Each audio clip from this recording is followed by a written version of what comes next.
How's it going, everyone? We've got another guest with us today. Our guest is Uncle RS. How have you been? Been well. I hope you've been well as well. I have. I won't lie. I'm a little under the weather today, but that's how it goes sometimes. I can't complain. I love doing this, so I wouldn't change this for the world to be here talking with you right now. Thanks for coming back. What has changed? What's new since we last spoke?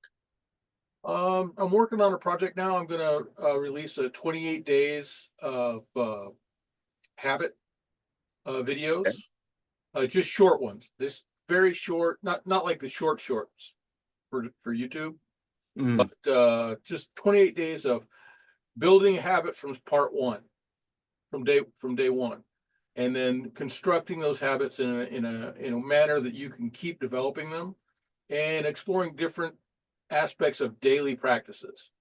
And one of the things mm, I'm kind of known for is dailies. I do hours of dailies a day, right? mm, And I do it. I, I can't say why I do it, but I get better results when I do. mm, So, mm, so that's reason enough by itself. I feel better. Um, I've been beat up this past couple of months, but so I'm kind of off my rhythm, but I'm getting mm. back into it. But what I want to do is release that and then release a journal layout that people can work with for Okay. that 28 days. And actually, I'm going to produce a booklet of 5 weeks, so you can start on any day you want.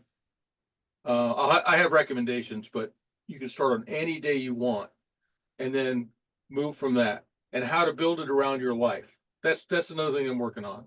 How to build all that Mm, around your life, so people can get it. Because I hear all the time they say, "I can't do my dailies. I forget or I get distracted." Well, if you write it down and you have a calendar format you work with, and you remember that these are magical tools. A calendar is a magical tool if you want it to be. The pen mm, you use is a magical tool if you want it to be. mhm. If you use these and you apply that ritual level thought process to your dailies, you're going to do them. You're going to find a way to do them. Yeah. That's my most recent project. I've been working on it for about a year actually, and I've every time I'm about to release something, I say no, no, no, but I got to just do it. I just got to do it. If it's wrong, I'll have to redo it later. That's all I'm going to say about that. I kind of feel the same way. It's like I got to get it out while I'm breathing, Mm-hmm. and then once it's out, I can make changes as necessary. But my grandpa used to always say, "Tomorrow's promised to no one," and that's been a huge influence on my work. So I'd love to talk about that whole concept of dailies, and it's almost like in some traditions they call it like a devotional Mm-hmm. or like a scheduler.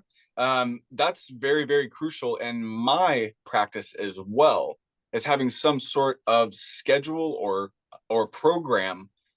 And one of the interesting things that I've noticed is I had this image one day when I was doing one of my daily rituals, and I realized I had been making the same gestures and doing the same movements in a complete circle around the sun, and Mm-hmm. I saw myself and like as all time was one, and I was standing in a circle with myself creating a circle. And so that's another interesting thing about doing something every day is it has this like Exceptionally cool. Octavian aspect to it. I don't know. So yeah, that's very important to you, it seems like, is the using rhythm to work for you.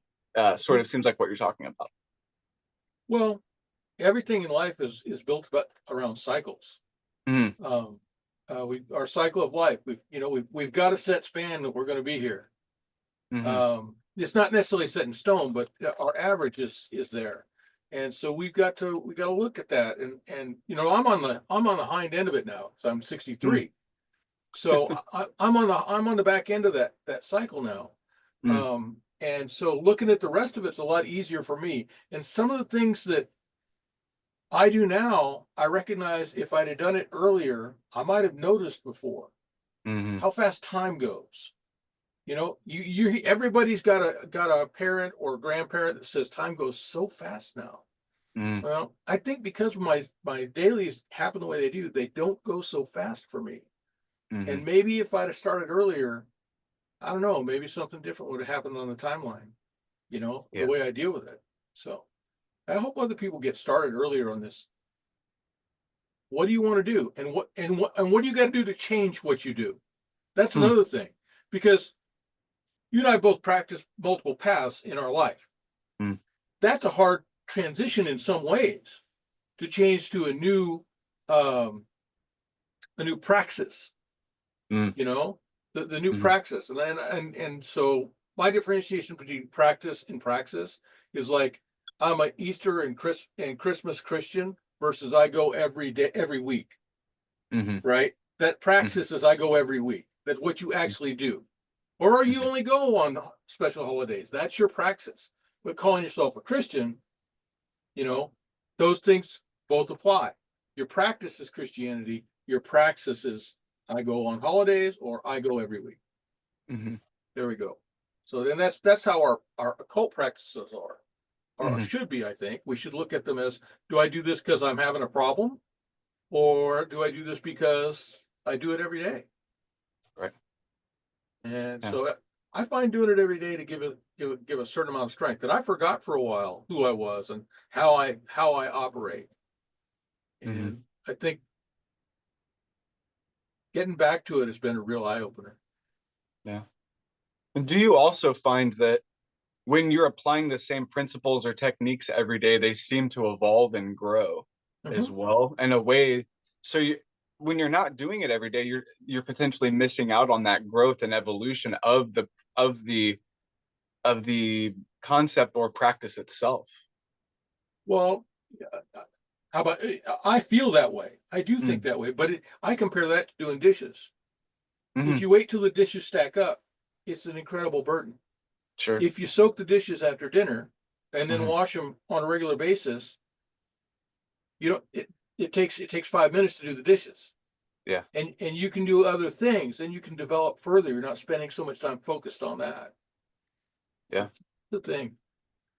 And the time almost seems to exponentiate as well, where you could take 5 seconds to rinse off a plate and then put it, in the strainer or whatever. Those 5 seconds, you get 500 of them. It's more than 2,500 seconds or whatever. It Yeah. exponentiates, and I don't know if that has to do with Saturn or what, but time is an interesting thing. uh, One of the things about our awareness is when we have to stop and change. See, the multitasking model's been disproven. hmm, You lose time when you multitask because you have to stop and change the way you think about a process.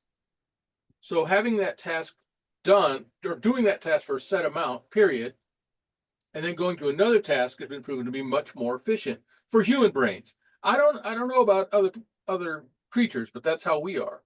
hmm, Um, that's one of the reasons that our fight or flight overrides our logic, hmm. because we can't Interesting. we can't afford to multitask. And you know that I'm into the martial concepts, Hmm. I'm totally into rewilding human beings, not as in losing society, but in gaining back that power of survival, the Hmm. chemistry behind survival of the individual in the group. Hmm. And our modern world doesn't provide us with the opportunities to learn some of the things that we learn when we go out in the wild by ourselves or in a small group. We have a place called Cattails up north. I don't like the Hmm. place because they Hmm. have caged large cats there. But one of our family friends owns a Christmas tree farm just across the road. Hmm. And I will tell you on a personal level that something happens to your lower bowels when you hear a lion roar and you didn't expect it. It's almost biological. It's Yeah, almost like the frequency itself tickles a part of your biology. it triggers something all the way from the top of your head to the bottom of your toes. I need to pay attention to something. Yeah. That's all fear is anyway. You're not paying. Your fear is your mind's ability to tell the rest of you that you're not paying attention. There's Mm. something here that's a threat. And that's one of the problems that we have. And that rewilding is about relearning what's really a threat. Yeah. Taking several young men through it, a couple of young women, but they don't tend to do as well in it. Um, and I think it's because of the women themselves, not because of women. Hmm. But the young men that have gone through it you take them out there in the wild, and all of a sudden they realize nothing in the city is scary. Where I live, now you go to some places, some cities, they're scary, there's fear, but it's not. But that's a fear you can deal with. You know what that threat is. But out in the wilderness, if you're not experienced with it, you don't understand those fears. And that's, the fear of the dark kind of fear, where it doesn't make sense. It's just it's just there. So that's a neat thing. Shift the topic pretty drastically, didn't we? Well, maybe not, because I think I see a sort of golden thread running through this quilt of a conversation, and that it seems like you're touching on something around efficiency, instinct and efficiency. There's something highly efficient about instinct, and how we're hardwired to do things in a sort of formulaic fashion, but we oftentimes get in the way of that. Yeah. So yeah, I don't know. I think that's interesting. That's interesting. That's a good tie. No wonder you're a counselor. No wonder. That's amazing. I was born this way. No, well, and I make analogies, so yeah. You string them together, I'll keep making them. That's good. I love it. So yeah, so this rewilding, this survival situation, it tends to have an effect on the consciousness. And I think that if we can hone into that, and if we can activate it willingly, I mean, that could be a very powerful thing, especially for a magician. You can. You can learn to do that. Here's an easy way to do it. And if you have health concerns, heart concerns, I wouldn't do this without a doctor's authorization. But good, when you take a shower, take a nice, warm, comfortable shower, scrub yourself off, have a good time. But when you're done, turn that water cold. Oh yeah. Before it transitions, just, if you're nervous about it, just say out loud, this is not going to hurt me. It will be uncomfortable until you get used to it. But when you do that, that cold water hits you, your body goes into that immediate threat zone, that shock zone, and boom, all of a sudden your body releases all these chemicals that are involved in your fight or flight, and you're alive for that just moment. You're wholly alive and wanting to stay that way. And you can then analyze that and track that. If you want to do it without a shower, take a bowl, fill it with ice water, put your hands in it. Put your hands in it. There's special cells in your face, your hands, and the soles of your feet, your palms and your soles of your feet, that respond to cold, and they cause you to release these survival chemicals. The adrenals start pumping and things like that, trying to make sure you're getting temperature moderation. But what happens is, at one point you get to this point, you say, to hell with this. Keep holding your hands in. Your body's going to say to pull your hands out or to get out of the shower. Don't do that. Just stick with it. Just ride it out until you own that situation. That's how you can capture that moment as a magician. Oh, right, yeah. There. That's when you're owning it. When you're owning the discomfort, it's not going to hurt you, right? If you're using ice water or ice, and it's not colder in the atmosphere than the ice, it's going to melt. It's not going to give you frostbite. It might make you think it will, but it's not going to do that. It's just an amazing technology. Yeah, there's something really cool that happens, in my experience at least, as well. I try to start every morning with a cold shower. I've found that if I can get through it, sometimes it's through, sometimes it's around, but if I can forge the mindset to, first thing in the day, seek adversity and conquer it, the rest of my day, it's like, that's all I have to do. That's all I have to do. So like, that's one really cool aspect. But then there's also something I've noticed, that in the cold shower, you have to control your diaphragm. You have to control your breathing, because if you don't, you're just sitting there shuddering and shivering, and you're not in control. You're just reacting and waiting for it to be over. But if you can, like, what I do is I take a nice deep breath with my diaphragm first, and then I get under the cold water and I just slowly exhale all that tension out. And by the time I'm done with my exhale, I feel great. The water feels excellent. I don't even feel cold. I feel invigorated. So it starts the day off. I'm cognizant of my breathing right away. And that's had a huge impact on my practice, being more aware of my breath and how much that has to do with my state of mind. And that you're in control of it. Yes. That's what most people don't, they're never, when it comes to meditation, all meditation is, when it comes to the core of it, is looking at your breath. The rest flows around it, but that's the core of it. You got to breathe. You got to control your breath. The way I've taught this to Marines and soldiers all my life. You control your body by controlling your breath. That's how you hit the target. You breathe into the target. That's how you make your run work. That's how you get faster on your running. How you get stronger. You concentrate on your breath. Your body does all the rest. It knows what to do.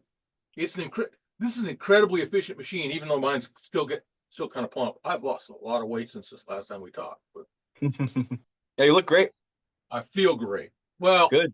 My back hurts. I've had a rough couple of months, but the spider bites almost got me. Yeah, we spoke briefly about that. I'm not sure how much you wanted to share about some of the trials and tribulations you've gone through, but you look like you are making it through it, gracefully. So too tough to kill. That's what I always say. I'm going to outlive y'all. So, is there anything else that is new since we last spoke over the last year? You are working on this 28-day habit program, I guess I would call it, with rhythm and ritual and things like that. Is there anything else that you'd like to address from the last year?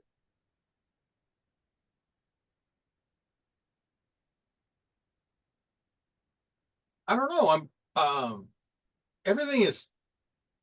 I'm a chaos magician, so if it's not unusual for me to grab a piece of technology and slap it into my practice, and then till it becomes praxis, and then get rid of it. So it's hard for me to say that anything's new because I've done a lot of things before. Sure. I am going to therapy and starting shadow work again. I thought I'd done shadow work. I really did. I thought I did. But the truth is, in my attempt at solo shadow work, which I don't recommend for anybody, I built better, stronger structures at stopping me from doing what I wanted to do. And so now I have a therapist that accepts my occult weirdness. She doesn't practice, but she accepts it. Sure. And working with her and redoing that shadow work, I'm seeing how I had used all of those. I had concealed things from myself in the process because in my arrogance, I thought I was capable of facing everything that I was afraid of. So, and that has a lot to do with my father passing and things like that too. Yeah, 63 and I have daddy issues. Okay, so deal with it. But we all do, and that comes down to another thing that I've been trying to get really strong on again and teaching a lot of people is parents fuck up. We all fuck up. I fucked up my kids. Okay, but I didn't do it on purpose. I didn't do it to be mean. And at some point, I had to forgive my father for the things I thought he'd done wrong or had abused me. And in some cases, there is evidence to say, yes, that is the truth. But you have to forgive them. You have to forgive everything eventually. Sometimes forgiveness doesn't mean acceptance. That's an important thing. You have to accept that it happened, but you don't have to accept that kind of treatment again. You don't have to accept that that component. And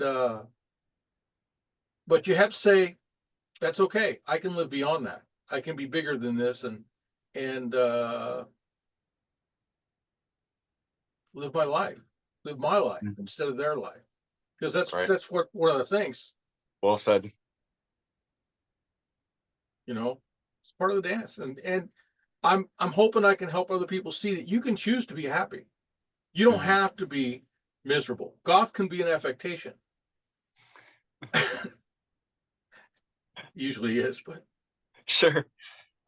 Yeah, what you're saying, I that resonates with me very deeply. Reflecting on my past and seeing where some of my limitations were and reflecting on where they came from.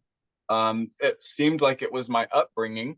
So naturally I wanted to start pointing fingers, but then I approached it from a place of sympathy or empathy, and I put myself in their shoes, and I saw how they were doing either what they thought was best and or they were choosing the lesser of two evils.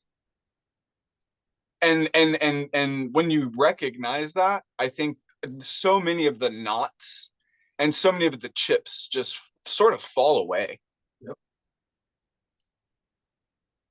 It's amazing. And so that's the other thing I guess I've been working on is my own acceptance and forgiveness within reason. Don't forget that. Everybody says, oh, this I can't accept that. Why not?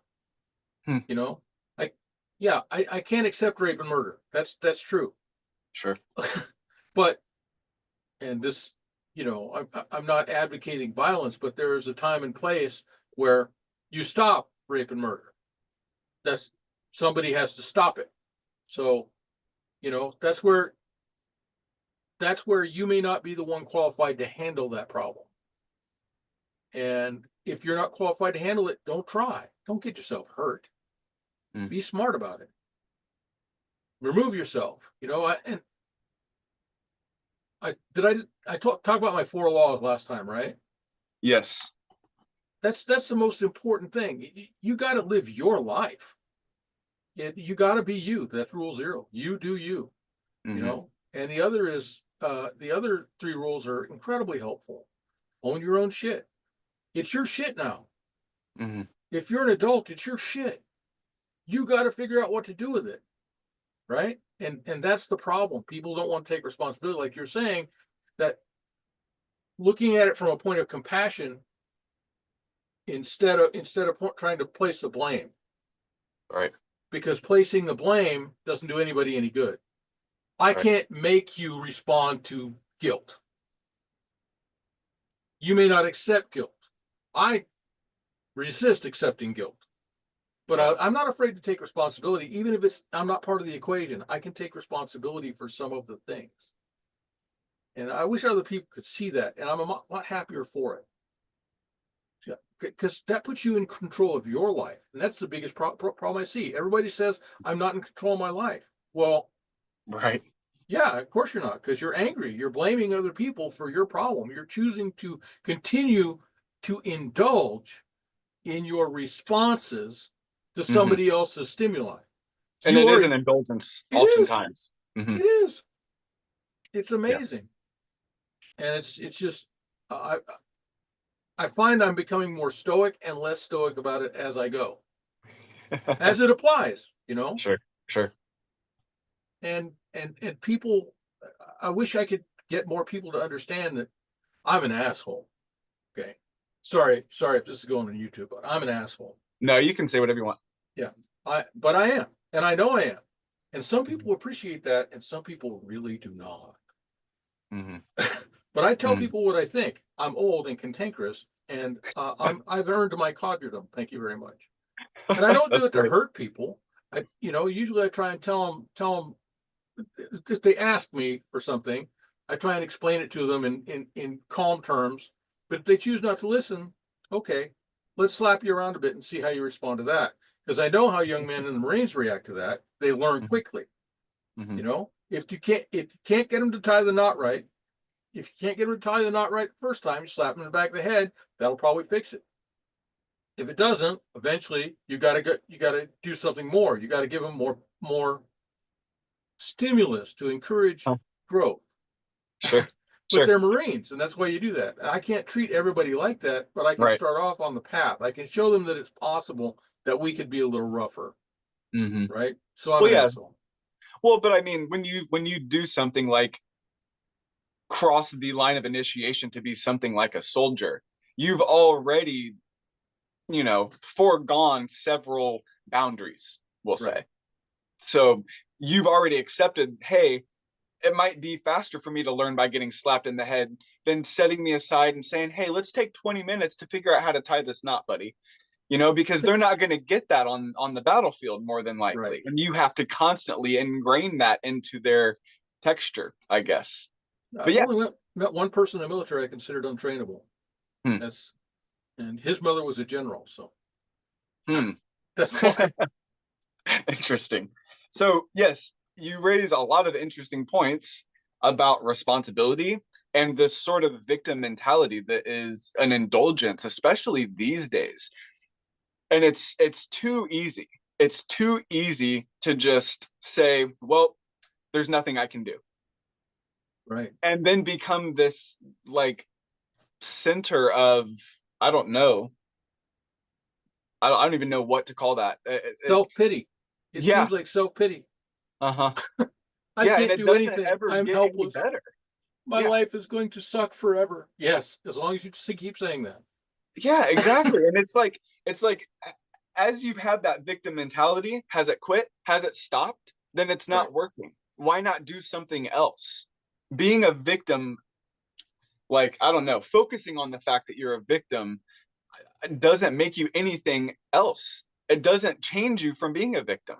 Do you want, and that's how I always approach it. Like when people come to me for help, my first question internally is, does this person actually want to be helped? Because Right. some people don't. Some people just want to be victims and be afforded every opportunity, you know, with no discipline, no sacrifice or anything. And if we continue down that path, it's not going to be good. Victims tend to curl into themselves and not grow into anything else. Very That's interesting. the thing. This is going to offend a lot of people probably, but you choose to be a victim over time. You can be victimized. People can do things to victimize you. Yeah. And some people are going to have a hard road to get out of that victimhood, Mm-hmm. to pull the strength from that stress. That's the thing. You had to pull the strength from that stress. Mm-hmm. And it's really hard for some people to do that. And I get that. 63, still have daddy issues. That's, I get that. It's hard to stop being a victim, but eventually you are responsible for your state of mind. Magic gives us the opportunity to change that in ourselves. Instead of taking years to do this, you can do meditation and sigil work, and in a weekend fix a single problem in a lot of cases. In a lot of cases. Yeah. Not everything. I mean, there are things that are so ingrained in our structure as an individual that we've got to totally unwind who we are for a moment. And that's what that void is for. Am I not right? Yeah. We have to train to get to where we can get to that and jump beyond those limitations that we've bound ourselves in through our choices to accept that stimulus from other people. Mm. From other people. Now, I do believe that we are all expressions of one core element in existence. Mm-hmm. Like, I believe that. The glass is a thing of that. It's a creation of our collective mind to create the technology to create that glass. My Mm-hmm. coffee mug is the same but different. People are like that to me too. We are the same in so many ways. The chemistry in our bodies is very similar. As an individual, we're different, of course, but we're made of the same. The atoms are the same. The Mm-hmm. chemicals are the same. Mm-hmm. The thoughts are often the same, right? If we choose to be the same, we can in some ways do that. Communion's all about that. See, that's the one thing that's I think is missing from a lot of pagan practices. I don't know if you read the article I wrote on communion and as a non-Christian. That does sound familiar. I think I did read that, but it's been I think you sent it to me about a week ago. No. No, that sounds very familiar. I was just reading something about that, so I'm not sure if it's a synchronicity or if I'm just misremembering, but go ahead. But I think that's one thing that we miss is that moment when we're all trying to just be one group or organization, a cell in the body. Right. And, you know, Right. exactly. I think that's one thing that we've left behind when so many practitioners are afraid of Christianity or hateful of it. Hate to me is just another expression of fear, but they don't want to hear anything like this. Like, I can be one with you for this moment, for this one moment while I consume this beverage. I can be one with you, right? So one of the things that I do in two of the circles I'm a member of is we do communion if they want, and I do take confession because that's something that most of us need. Yeah. And we need to talk to somebody we can trust, somebody that will has taken an oath and gone through the life enough to understand that we just want to relieve that. Now that's where confession comes in dealing with that victimhood. I think, especially when we victimize ourselves. But I've met so many people that all you need to do is talk to somebody who's not going to say you're right or wrong. Right. And if you want, I'll help you, but I will give you a mental ritual to perform that's going to let you calm your mind for a moment. So this isn't on your mind for a moment, and you can decide how long that moment is. So, you know, I have what I call it depends who I'm talking to, what their practice is. I understand. But basically, it's a meditation dealing with the four elements and above and below as well. Okay. So it's a cube, and it's a Saturnalian style meditation to help you get to be in the center of that cube where balance is important, where you're not driven by your emotions, you're not driven by your need to survive, you're not driven by your intellect running wild. Just that moment you're breathing down to you. You're not worried about chthonic issues. You're not worried about that dark part. It doesn't matter right now. You know, you're held in your own hands, safe. You don't have to hide from enlightenment of any kind, because that's another thing people are worried about. What, you know, why are you trying to expand yourself? You know, it's funny to watch people worry about these things. I don't know. Yeah, things look a little different from the outside looking in sometimes.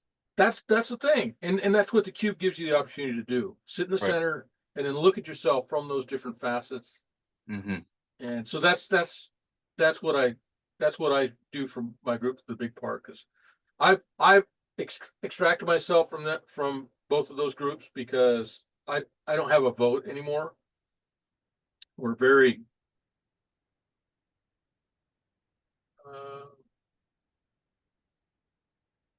very communistic.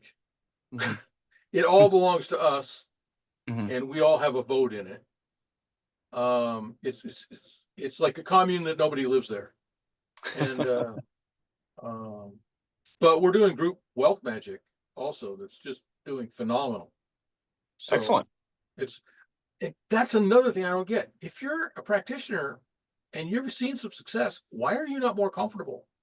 Why are you not happier with your physical life? Why are you in poverty? I've been homeless. I've been homeless. I am currently looking at a plan to buy a $3 million island in Alaska. That'd be I kid nice. you not. I don't know. I don't think I can do it, but I'm looking at that plan, and I'm going to turn it into a monastery. That'd be excellent. Yeah. So, yeah, I'm looking at a plan to do that, and I don't know why other people aren't. I I I can't push the group magic that far. If that Mm. makes sense. I think it would harm two people involved to have that much free wealth. So, Well, I mean that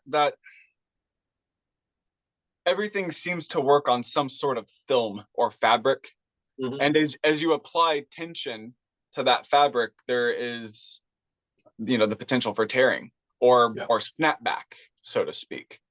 Mhm. So I could see where you're coming from, I think. So I want to take a step back, because I think when you were discussing this concept of confession, I think that is a very, very crucial technology. Well, you're a For counselor. People do this with you all the time. And it's funny because I've never once thought about it as confession. Mm-hmm. But when I take a step back, I suppose the difference is I'm not giving them a prescript, like I'm not saying, oh, you did that thing, to me that seems this bad, so you have to say this specific prayer that many times. Mm-hmm. I don't really have that element to my, that's not my approach. I try to have the person sitting in that confessional booth with themselves as Mm-hmm. much as possible. Mm-hmm. Because I think that, you know, like we can't ever really see inside someone else. But as far as shadow work and inner work and healing and stuff like that goes, acceptance is huge. Mm-hmm. So is there anything that you can share that isn't too personal, or like copyrighted or whatever from your therapy that you could share that is basic for something that has helped you with your shadow work? Like, is there a certain technique or is there a certain phrase or mindset that has helped you in your shadow work? Because you did say that you thought you had been doing it before, which is something I hear more than I can express. What changed? Why do you now feel like you're actually doing it as opposed to, you know, what you were doing before? Like, what's different? Okay, so another thing I'm big on is journaling. Oh I'm man. huge on journaling. Yeah. And people don't understand how it can be so easy. You don't have to write War and Peace every time you sit down with your journal. But having somebody on the path with me functions like the journal. And the reason I push the Yes. journal is to prevent delusion, which is what I had. I was suffering delusion from my theoretical shadow work or my improperly done shadow work because I was allowed to lie to myself. Therapist Yes. does not allow me to lie. She knows. She can see it. She sees it in my body position. She sees it in my facial expression. She knows when I lie. I can't lie to her. And so that's the big change. And that's why I think you need another person to observe what you're doing. And she doesn't call and say I'm lying. She asks me simple questions that bring that version of reality into mind as is it accurate or not? And Okay. and Okay. on top of my other issues, I'm cyclothymic, which is a bipolar issue. I Okay. don't always remember the thing as it was. That's common. And especially when I'm in my hot cycle. Oh yeah. When I'm hot, I become extremely arrogant. You know, I love myself a lot, but I'm horrible when I'm hot. I can't be wrong. I just can't be wrong. So, well, and that comes from a natural stimulation, not to make excuses for it. I understand where it comes from now. That comes from being under pressure when I was working for my father, and then when I went in the Marine Corps, to do it right, perfect every time. I could not afford to doubt my decisions. I had to do it right every time. And so that's something that she has really helped me deal with, you know. And my wife has pointed out that I don't remember things accurately quite often over our marriage. But Okay. you know, I saw her as part of the problem. Okay. Whereas I was the problem. Hmm. And so that was the thing. That was the thing that really, having a person totally outside of my family point this out to me, Right. is what made that big difference. Does that answer your question? It does. It answers a lot of questions. And I think that that cognizance of your cycles or your modes Mhm. is very, very, very healthy. I think more people need to be aware of the fact that they have phases and cycles, some more than others, but I think everybody does go through that. And journaling and having someone else, as you've just mentioned, is invaluable. And like you said, you don't have to sit down and write War and Peace every single time.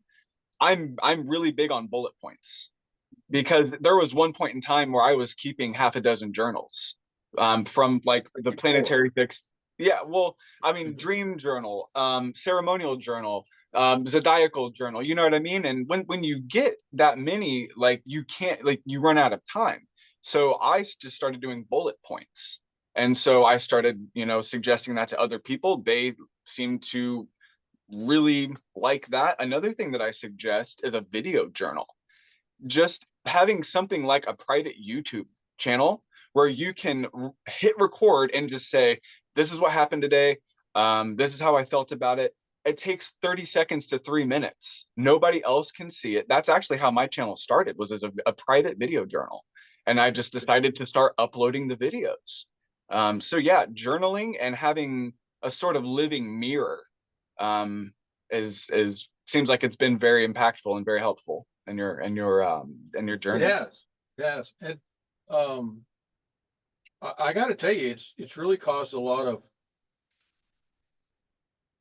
synchronicity occurrences happening over and over and over again. Not the same synchronicity, but I'm Yeah. seeing all of them. And I keep a synchronicity. That's one of my journals. Is I got a little Mhm. pocket journal. It's whenever I leave the house, I put it in there to record synchronicities, and then I compare it with my main journal at night as part of my evening, my Okay. nightlies, my Hmm. nightlies.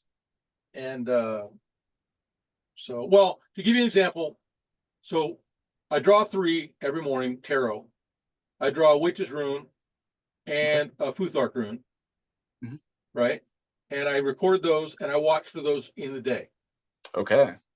So, and what's interesting is the synchronicities that occur with those drawings. Because I draw them and then I meditate on it, right? That's part of the day. I meditate on it. Then once I meditate on that, and then I look in the dream journal, which I've already written in, and I pull that and I compare that to what I've drawn. And then at the end of the night, I compare all that stuff. It's Hmm. an interesting analysis of what's going on. And my therapist was really happy with this system, because I agreed to share my journals with her, which, my daughters one day are going to open this box on a Foot Locker and see all these, and they're going to say, "What the hell?" And I hope they don't read it. Just burn it. I hope they do read it, and I hope they don't. I That understand. that was a flake. Both of them at one time decided to try and shock me with their knowledge of chaos magic, which I thought was hilarious. But Interesting. yeah, then I showed them the bookcase that's behind the door when you open the door into my office. Dad's an occult freak. So, you just mentioned another really important thing that resonates with me, which is reflection. You go back and you look, or you are basically tying strings together, is one way I guess I see it visually. I think that's very crucial. That one of the things that was more impactful in my development was the process of projection and reflection, projecting Mhm. on what do I want to achieve today, and Right. then reflecting backward. Okay, how much of that did I achieve? Why did I achieve it? Why didn't I? And when you do this process, for me, when I do this process, it shows what is interacting with me throughout the day. Mhm. Yep. Different parts and phases of my own factory, I guess you could call it. because sometimes I achieve things through intellect. Sometimes I achieve, you know what I mean? And so by doing this, like, you can become aware of, like, whoa, was that like did my higher self step in there? Like, how did I achieve that? I didn't even think that was possible. And I don't know, I think that's really poignant, that just this projection and reflection it allows you to see where you fit in, I guess is what I'm trying to say, with the whole thing. I don't know. Where you are in the skein of it. Yes, exactly. Where you are in the skein of it. Where have I intersected the fates actions? Yes.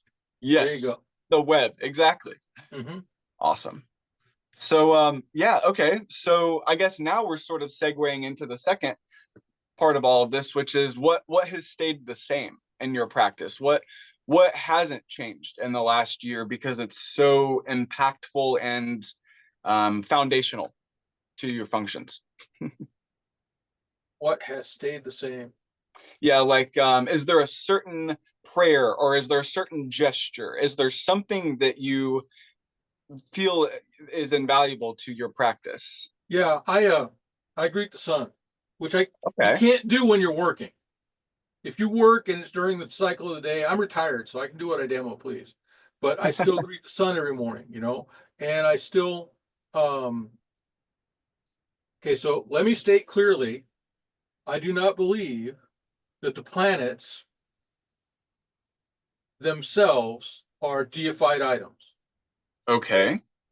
But however it happened, I believe that the planets do represent currents in reality. Oh. Cut out on me. But they represent currents in reality. Whether they got moved there by people thinking about their deities or their practices or creation, or whether they influence that, I don't care. I don't care, right? I don't believe there is a Mars. I believe there is your Mars. I believe there is my Mars. And in general, they agree. Mm-hmm. But people always forget that Mars was also an agricultural deity, right? And Venus is also an agricultural deity. Right. Though some say she is actually qualifies as a Titan, according to their faith, according to their practice, their research. So because of the way she was created. Yeah, I could see that. But and that's another thing to look into, the Titans, the building blocks of creation, right? That the Titans are. And was there an actual Titan? No, but there's sure, not to me, but sure there is a concept. Can that concept be manifest into an individual being? I believe that's probable. Is it sustainable? Probably not. But the same thing with the deities. They can be rendered as present for a moment during that prayer. And that's one reason that I do my morning prayers. And I sing them, and my neighbors fucking hate that. And I've learned enough Greek where I can sing some of them in Greek, but I don't necessarily know what I'm saying, so I have to look it over and read it in English. I know the notes and the sounds, but I don't know what all of them are. So that hasn't been important to me until recently. And it's not because I think they don't understand English. It's just parts of what we do in Lutheran practice are done in Latin. So yeah. So there's a reason, and it's communicating on that level, trying to get myself to expand into more of that event. That's the same. Well, since the last time we talked. Okay. That's only been in the last 5 years I've been doing that as a devotional. I think 5 years. I started working with another magician, and she was getting into devotional work. So I got into devotional work in my magic to support her. And And that Okay. was fun. It's always fun working with other magicians. In my experience, in my opinion, there's so, I mean, it's a dance. It's a collective canvas. So many things can happen. I agree. Yeah, it's not always fun, but it's always entertaining. It's always interesting. Exactly. Yeah, and one thing that's always one thing that I've found working with other magicians, and the most common thing is, it seems like, especially when working with others, they're not sure how much oomph to put into things.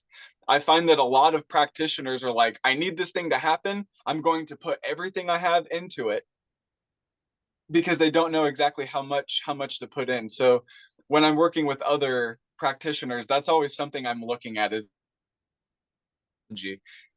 how do they know how much to open the aperture, so to speak? Is that something that you've noticed as well, or is that just people my age that don't know how to control themselves? When I work with somebody else, I warn them. Mm-hmm. I warn them that I've been doing this a long time. And my philosophy of magic is that I don't need the singing bowl to meditate. Mm-hmm. Right? I don't need that tool. I don't need the sound. I like it. Mm-hmm. I don't need a candle to focus on. I've been doing this for so long, I don't need that. Right? I don't need the bell for protection. You attack me at your own risk, you know? I've been doing it a long time. Magic is based on your ability to focus, your level of practice, just like weightlifting, and your ability to forget your limitations. I like that. That's the three things that are important. All the other tools are just there to help you. They're Maintain bookmarks. that. They're Yeah. bookmarks. The athame is a bookmark for directing your will. It's a bookmark for that. The pentacle is a bookmark for earthly operations. It lets your brain free to do other shit, and you don't need it. You don't need it. And especially learn that when you practice chaos magic, because you're making squiggles on a piece of paper. You know, you're making squiggles on a piece, and half people are just enjoying themselves onto them, which I think is a horrible way to go about it myself. It's very inefficient. You should just be enjoying yourself, right? So there's other ways to charge it. I like the water in hands, or hands in water, cold water. That works wonderfully. I can see that. It makes a long lasting impression. Yep. But those are things that I'm going to stick to always. Nothing in magic is outside of the individual. Those things that are outside of the individual, whether they be deified devotion, tools, alchemy, all that are just ways to express the will into the world, which is something we're part of. It's part of us. It's part of all the one thing. And whether it's real or not, I know you've experienced it. So, and I say that not to say something rude. I mean, whether it's real or just something that we express. Right. At some point, if we keep practicing, we're going to experience it. That oneness, that where we leave the duality behind. There's no more. There's just one thing. You know, we're all one thing. And a lot of people use it, hallucinogens to get there. I don't think that's real. As real, I think it is a path. But if it's the only path you have, then how real can it honestly be? Yeah, I guess the way that I think about it is, it's people who use drugs as their gateway and their portal and their only means. I do often wonder how much of their experience is delusion, because shamanically speaking, the substances are typically, in my experience, do one of two things. They either show you something you didn't know was there, Mhm. or they help you let go of baggage that is weighing the place. Like you either know where it is, but you can't get there. The drugs Mhm. can help with that by dissolving, or they can show you a place that you didn't even know was really there. But once you have that, I think it's within our capacity to do it ourselves. And I think that's maybe what you're touching on is like we should be able to do it anyway, kind of. Yeah. Mm-hmm. Even if it takes more effort to do it without it, you should be able to do it on your own. Yeah. If you can't do it on your own, then how real can it honestly be? That's all I'm saying. How Mm-hmm. reliable is it if you've got to take something uh, external, chemical, make it Mm-hmm. internal? How, and there's so many variables. Well, Yeah. there's in your mind too, I guess. But maybe I'm just an arrogant prick. I don't know. It just seems like it's so many people I meet are not capable of doing it sober. Right. But I met machinists that were the same way. I I That's don't funny. trust I don't trust a body man on a car that's not a stoner. I don't, That's so funny. if they're I not a stoner, then they're not doing enough body work. That's all there is to it. That's fucking hilarious. I used to be a machinist. Yeah. So that's funny. I've Um, seen machinists that couldn't do it sober. yeah. They Yeah, just couldn't get yeah, into that that's mindset. uh-huh. Yeah, there's a focus. Well, and it makes me wonder about if there's a proclivity for nowadays people are saying like neurodivergent. Like, is there a proclivity for neurodivergent individuals to go into a profession or a Mhm. craft like machining? And those people tend to be able to focus when they're on some sort of substance. If I they would know. if they would stop developing debt and develop education through a trade instead, college is not good for everybody. Yeah, I agree. I agree. I All agree. it does is teach you how to be broke. But yeah, but I think you're right. Some of those mindsets are accountants. How many Mhm. accountants do you know that are spectrum? Yeah, I'll just Because say yes. yes, they are. I mean, because the processing is better on that, and they don't have to deal with the emotion of anything, unless they somehow get involved in collecting things, which they shouldn't, because accountants don't do numbers really. People don't understand that. They don't do numbers. They don't do math. They do groups of data. Hmm. That's what accountants do. They maneuver groups of data that happens to be based on money. So it's construction. Yeah, it is. But That's and funny. there's an art to it that some people can never get. Mm. And my sister is an accountant for well, she's retired now, but she was an accountant for most of the major banks in the area. Mm. She was the auditor for most of the major banks in the area. Okay. And so she you know when she actually worked for a bank, she told me once, you know $500,000 is not a problem for a bank. Mhm. Okay, that's a number error that somebody made. Yeah. So I said, how can that be? $500,000 is a big problem for everybody else, not for a Right. bank, because the bank doesn't deal with real money. Right. And so anyway, that's getting off on the side. But the thing about it is, I don't think these neurodivergent issues that people want to make a big issue about it, the majority of them, they're forgetting about the superpowers that come with that change in Hmm. focus, the Yep. extreme creativity, the Yep. extreme logic, the extreme focus that come with these various things. My cyclothymia, it's a superpower.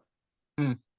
It's a superpower because, unlike a true bipolar, I don't have a year-long depression cycle.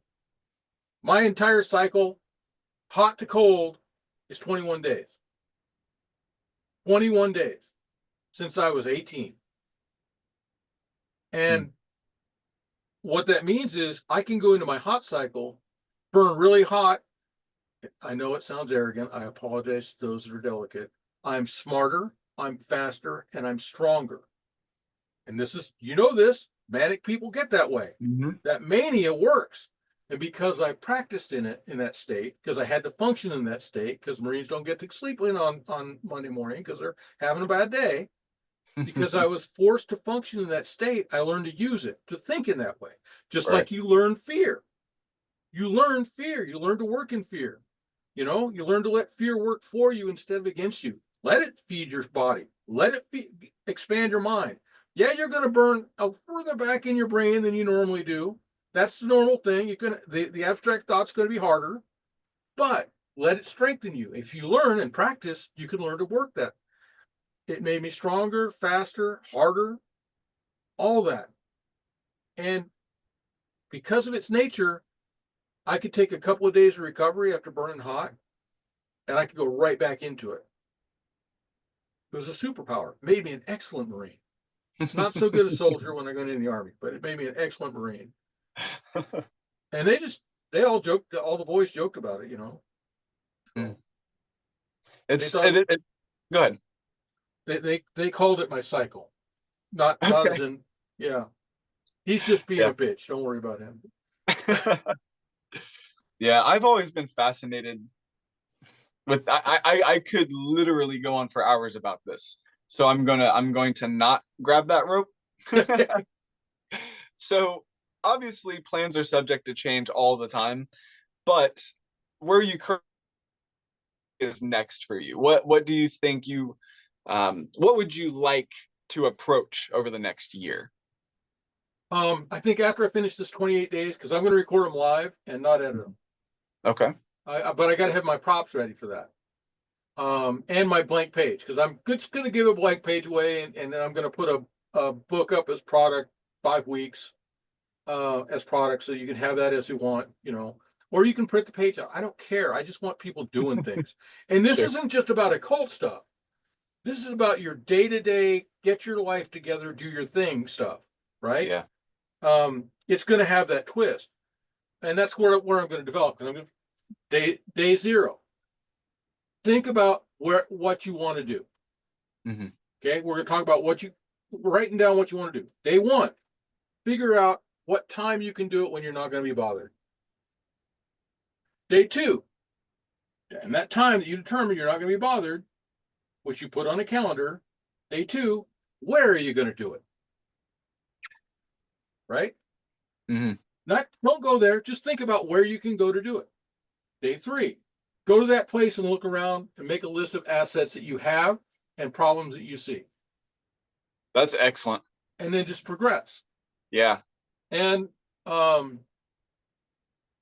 this is a technology that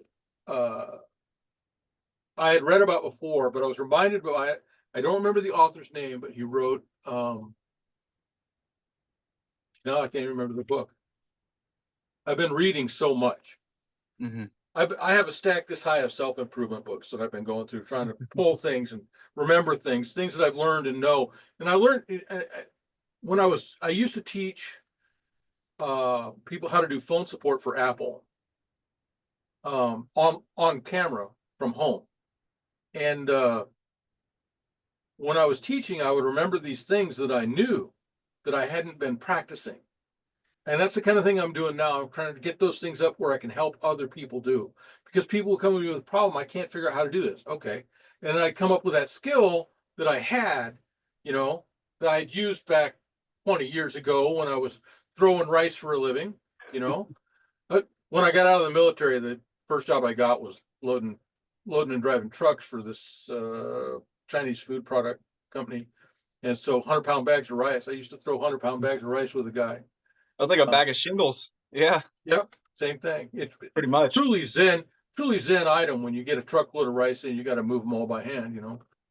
But things that like helping him, and I'm trying to jog all those things and keep those notes and get my props ready. And every time I think I'm ready, I say, "Oh, I missed something." So I just got to do it. I just got to do it. And that's what's coming in the future. I'm gonna get that done. And is that what we're asking about? Future? Mm-hmm. Mm-hmm. Gonna get that done, and then I don't know. I'm thinking I might keep doing YouTube like a weekly thing of this. This is a procedure, right? Like just focus, make one 30-minute thing, 15 to 30 minutes on sigil work, and then next next time maybe we'll do candles. It's just Oh, a yeah. procedure, right? And link them and show the thing so people can look through them and see what's the same, so that they can take that and build their own stuff, right? Build their own stuff and make a list. You know, it's always making a list of what you need and what you don't got, and what you have, and that way people can apply that to their daily practices. They can develop it and not feel ashamed if it doesn't work. That's the biggest thing. It doesn't seem to be working for me. Okay. But it's not working. Okay. Let's try something else. Yeah. You know, and that's something I'm thinking about. I don't know. And then I have enough to buy a 14-bedroom lodge in Alaska that I wanted to create a monastery out of that. But this other opportunity showed up, and if I invest in that, I will not be able to do the other in the foreseeable future. But it's an interesting junction. this having enough to do something really awesome, but this one place, it's got 7 houses already on it,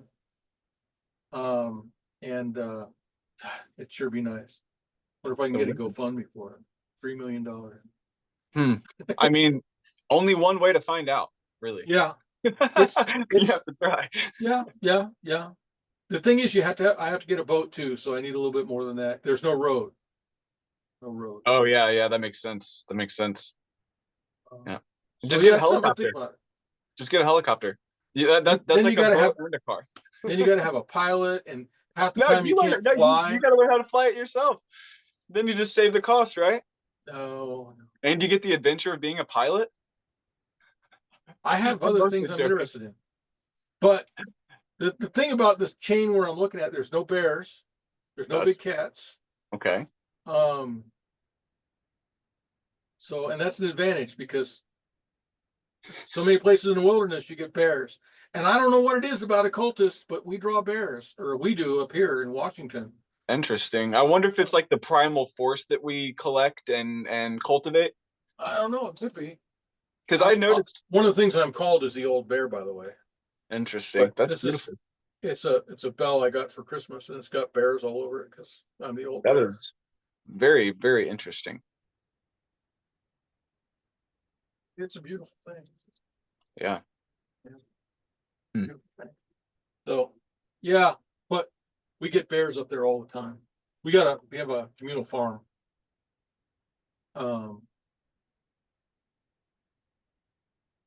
That's all I can really say about it. Okay. Fair enough.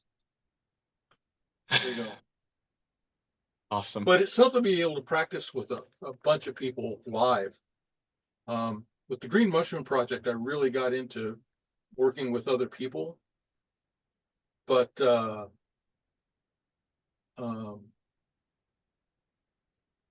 we don't get along anymore. So. Oh, really? Yeah. But working with people live is a lot different than working with people virtually. Oh, sure. It's a really neat thing when you can actually feel their voice. Well, you're breathing in their breath too. I mean, like when you're right there with someone, it's different. Yeah. One of the boys inherited a anvil and forge, and so we had to teach a bunch of them how to do metalwork and stuff. That was fun. Very cool. I love metallurgy. Yeah. A group of occultists working on a physical project together is an amazing thing. It's an amazing thing. Yeah. But that's and growing that, it's kind of weird. They think so. I also work with some of the elders from the indigenous people here, and out on the peninsula too. They hunted me out on the peninsula. That was kind of weird. They hunted you. They hunted me as prey. It was kind of fun. We do that here too. Ritualistically or ritualistically? Okay, so it wasn't but it like was they physical thought you too. were trespassing or something, No, no, no, no. but it was like it was, yeah, it was, I guess, a ritual of sorts. I'm excellent prey. Uh, Okay, I'm well, excellent prey. now I want to ask you about that, but I'm thinking about sacred customs No, and I'm not getting into their customs. I'll talk about my circle. But sure. so one of the things that we do is that we do a full moon hunt, and in the off season we can't. We have permission to go out on the reservation, and you can hunt there year round if you have permission. Hmm. But I we don't like to take advantage of that. Yeah. We would only do that with a new member. But there's two circles. Both of them are related, but one is in particular a hunting circle. Okay. And so we go out and we hunt with Nerf weapons Okay. and paintball. Mhm. And so we do hunt the deer live in the moonlight, which is hard because they're Sure. very aware. Hmm. And we use UV paintballs so that we can see when we get them. And how many people were like with you when you were doing this? Well, there's 40 people in this circle, but not all of them are always available.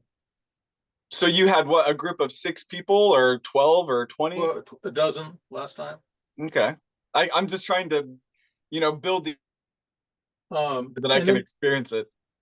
and then to actually be accepted as a full member of the circle, you have to actually hunt a buck, and you have to literally carry it 2 miles after you got it, 2 miles off road once you kill it. Now you can go out with spotters and everything, people can help you find it, but you have to hunt it, you have to take it down, and you have to carry it home. It's a very, not gender, but it's a very masculine thing. Hmm. It's dad, bring home food. Hmm. And so that's to become one of the things you have to do to become a member. And not everybody can gut an animal. Yeah. Or kill an animal. They're food. Hmm. You thank it for what it gives you. You enjoy its life. You enjoy the end of its life. I don't want anybody to eat me, but I want people to enjoy the end of my life too.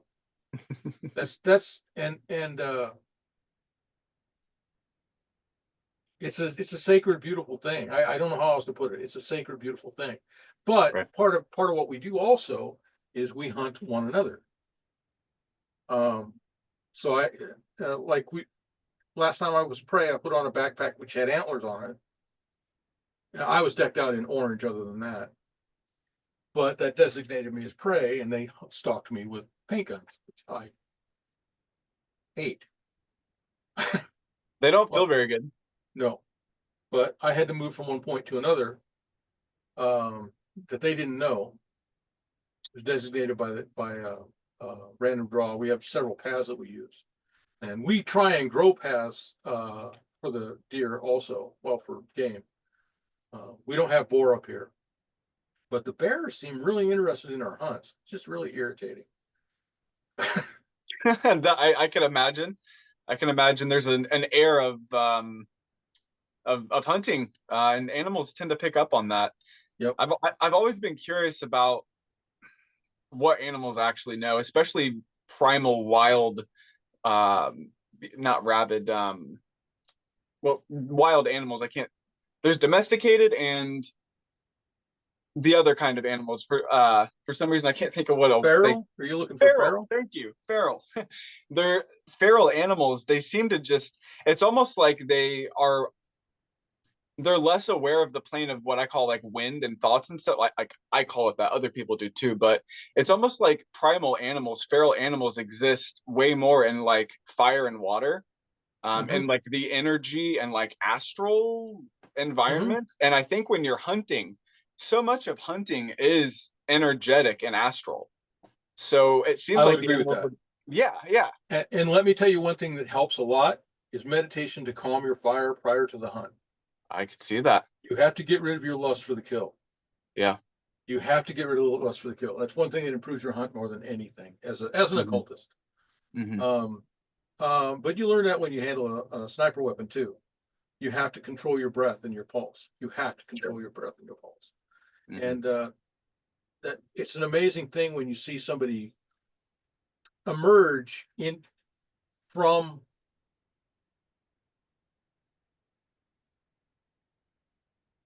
we call it exposure from clouds. So when the clouds move aside and you can see all the terrain, that's how we relate that moment when you let go of your concept of need and desire and just become part of the natural flow. And the bears remind us of something very important also.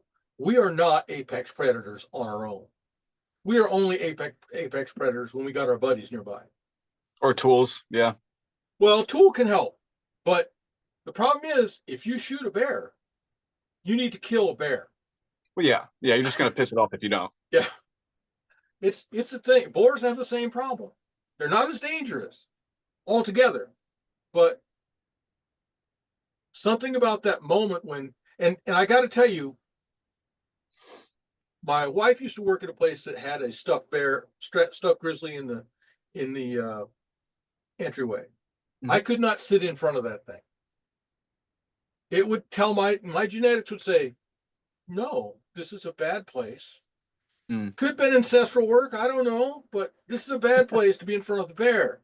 I could move anywhere out of its probable line of sight and be comfortable.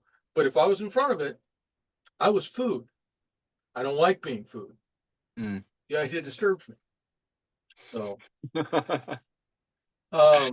but it's neat when you start hearing one in the dark. Yeah. And that fear that I might die. Yeah, this might be it. Yeah. How do I keep that from happening? And you let your body figure that out. Running is not a good plan because they hear really well. and they're probably going to be faster, like in all honesty, most of the time. And now they're going to want to chase something. Yeah. It's funny. And that's so you have to learn to deal with that when you're out there. It doesn't happen every time, but it happens a lot, a noticeable amount of the time. It's challenging. But that's part of the fun with that. And so we got 40 regular members in that circle. They also are members of the other one, the 70 members. Some of the people I met while I was homeless. Well, I wasn't homeless, but I wasn't allowed to be at home. So, bridge. Yeah. And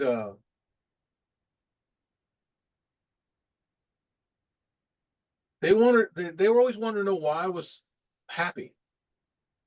Nobody in that group was happy, in that camp was happy. And I said, because this is part of life. It's just part of how cycles work. You can't control the cycle. You can only control how you respond to it. And if you respond to it with fear and anger and frustration, tomorrow you still have fear, anger, and frustration. So we did things like we built, because the camps would get broken up. Ours never did, but we were ready for it. So it was, we prepared carts that you could pull behind a bike. You ever seen a homeless person with a cart that doesn't have a bike? They've always got bike parts. Oh, I see what you mean. Okay, yeah. So we made carts and we got them ready so when spring came, we could plant in them and make portable planters. Okay. So I was living in the back of the truck. How long ago is this, if you don't mind me asking? Was it in your 20s, your 40s? Like a few years ago. Okay, so more recently. Okay. Very interesting. Yeah, there's a whole magical initiation that goes along with that. I'm sure you're well aware of. Well, that's another thing. I taught them magic, just you know, and that's, if your magic isn't about, I want to say hope, but that's not right. Potential. Potential, yeah. If your magic isn't about potential, you're, in my opinion, you're doing it wrong. And I could be mistaken, but if it's just about, if it's only about the ritual and not about the growth, you're really stroking yourself. Just masturbating in place. It's, you know, it's, if it's only about the ritual, the devotion, if devotion to a deity is only about that devotion and not about your growth, not gain, though some are focused on gain, but if it's only focused on the ritual, then you're no better than people that pray for fear they're going to go to hell. Yeah. Tomorrow you're still afraid you're going to go to hell. You're, yeah, you know, and it's just, you're not growing. That's the thing that I've noticed. I don't know. Again, I could be wrong. I could be totally delusional. No, I mean, I think you're right. It's all a shell that we're supposed to fill. I think it's, the ritual is symbolic of the change that you want to cause to occur. If you fall in love, yeah, most of the time I think, and if you fall in love with the act, it becomes shallow and detached, I think. Yep. So I am a good Lutheran boy as well as a horrible, disgusting cultist, but depends who you ask. But one thing that I noticed is when I don't know if you're familiar with that, with the process, the services, but they're all the same pretty much. Okay. I think I've been to a couple Lutheran services before. The messages are different in between, but the structure is always the same. So when you sing an opening song, it's always the same in that season. I don't like to memorize that stuff. I like to read it fresh every time. Okay. And why is that, if you don't mind me asking? Same thing with my morning prayers to the sun. I want to feel it right fresh this time, because this is probably not a bad example because I don't like the person. Emerson, incredible poet, supposedly. Incredible fraud in reality. Okay. His mom did his laundry. His friends paid his debts. Right? He didn't live. He did not provide his livelihood. Okay. But a lot of his work was about provisionary living. We're talking about Ralph Waldo Emerson. Yep. I assume. Okay. Yeah. Yeah, that's funny. That's funny. But his poetry is striking. For most people. But so if I go ahead, please. If I read it if I read it in the 90s, I had a certain feel about it. I read it in the 2010s, I have a different feel about it. I read it today, I have a different feel about it. Not necessarily bad, because I can understand the sentiment that's driven by it. I think he was incredibly delusional, but crazy people are often very creative. And I can see positive aspects of the same poetry differently every time. And I want that experience in my praxis. I want to see it fresh for today. I want to, you know, I could probably recite most of the poetry that I read throughout the seasons, but I don't want to. I want to read it off the page and feel it fresh right now. Yeah. Same thing. Go ahead. I was just gonna say, and if it's memorized, a lot of times we just fall into the, you know, the repetitive trance-like, you know, empty expression of the thing, as opposed to actually interpreting it in the moment, feeling what that means, and then expressing that out. I could definitely see how that would be effective. Yep. One thing I recommend to a lot of people that are trying to get into a daily practice is they create set of prayer beads for themselves Uh-huh. based on the rhythm of their morning rituals. Do some minor beading. You can look all this up on YouTube. You can learn how to bead on YouTube, right? Make yourself a series of beads that represent each a string of beads going across, a string of beads coming down. This is how I recommend they do it. So across is the entire timeline of what you're going to do. Okay. The down is each step of those things that you do. So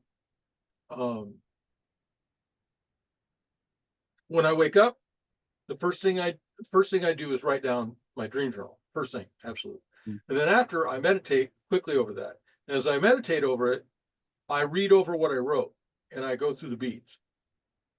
As I read, Right. I give that tactile learning and give those words a reality. Sure. And even if it's only 4 words, I just read through it. Mm-hmm. And I go through the beads. And the next string of beads would be my morning rituals. So I would go into, I do my 3-card draw, and then my meditation form is to look at those cards and those runes and go through the beads until I'm done, till I'm part of it, right? Right. It gives it a physical action beyond just drawing the item. Mm-hmm. And it gives it a gravity. Yeah. And then I move on to the next and keep moving on those strings. If you have prayers, make sure that most prayers have a rhythm. Make sure you have beats that support that rhythm. You know, this is giving me a lot of ideas. I'm glad.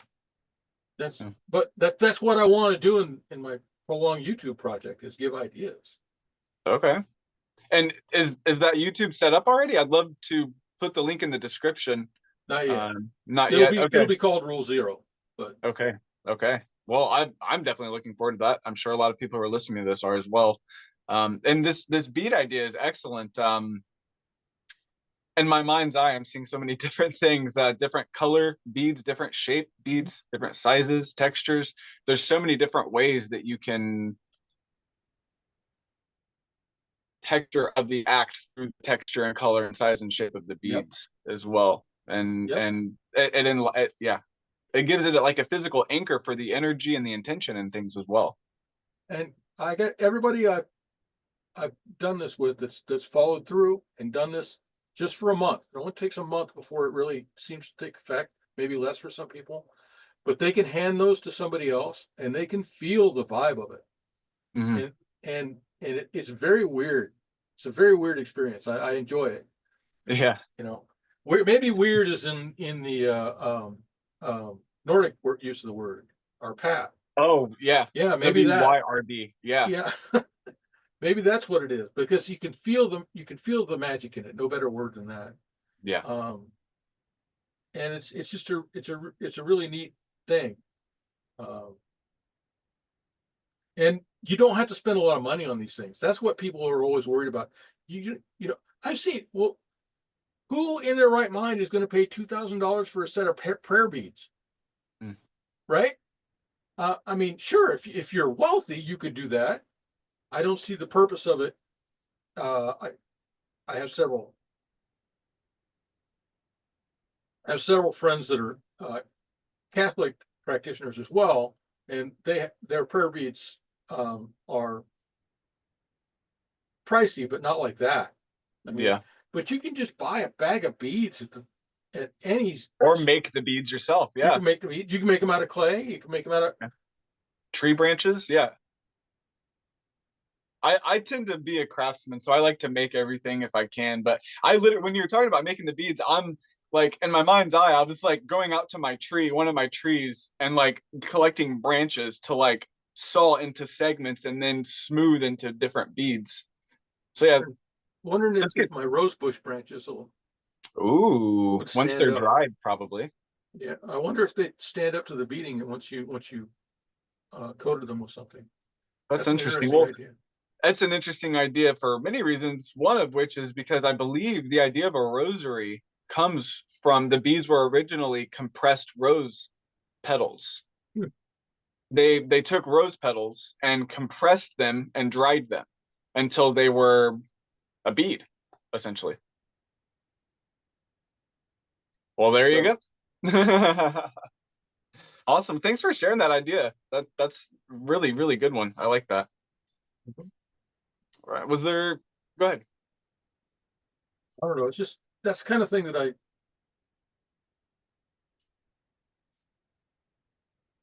I don't understand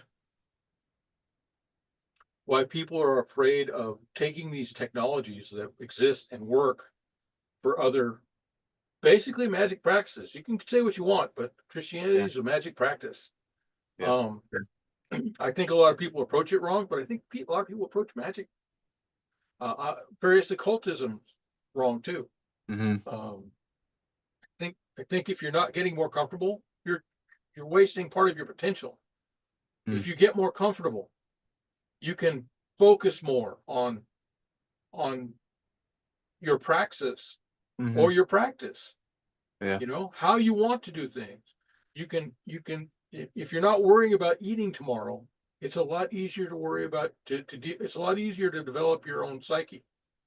And I can see that. And for the listeners, wealth magic can work. Don't be stupid. Right? Be smart about how you do your work magic. We do a lot to protect my circles. We do a lot to protect the people around us from problems that arise, even jealousies. Jealousies are an incredible problem. You can lose all your friends from winning $1,000. Yeah. And all your friends say, well, where's mine? You know, what? It's ridiculous. It's not ridiculous. It's kind of pitiful. Yeah. And I think pity is something that we should learn to embrace again, as well as a little bit of shame, because shame, if you're in control of your life, you're not ashamed. Yeah, I did wrong. I'll make it right. Or I did wrong, but there's a reason behind it, and I'm going to stand by that reason. That means I have to deal with the guilt, but not the shame. If you own shit, if you own your actions, you don't have to be ashamed. You might have to be guilty. You might have to feel guilty, or you might be shunned, which is different from shame. But if you have to make that decision, and as a conscious person, you should be able to make that decision freely. I went to tangent again. I apologize. A lot of these topics are tangential. That's one of the things they say about this craft is one book opens another. Well, I appreciate what you do. I love watching your thing. I watch them repeatedly. I don't watch my own because I didn't like my performance on that. Let's put it that way. I got overexcited at the wrong point, stuttered a bit. I was very human. This is all happening live, and it's random. Like, truly, our guests never know what I'm going to ask. So I could definitely see why you're uneasy. I am nervous every single time I do one of these. I somehow manage to stumble my way through them, and people can understand what I'm saying. And that's another reason that I do this, is because of how uncomfortable. This is so truly inexpressibly uncomfortable, but I enjoy it because it's engaging, and I like hearing other perspectives. So I have to set all my nervous jitters and worries aside and just sort of create a space for this to happen, I guess, or help to create the space. So I'm glad that you enjoy it. I'm glad that you wanted to be a part of this. I think you are one of the very important pieces of this puzzle that we're all looking at. You take a very individual approach, and I love that. And you also have a lot of experience. So I very, very much appreciate you taking the time out of your life to do this. That means a lot. I'm retired.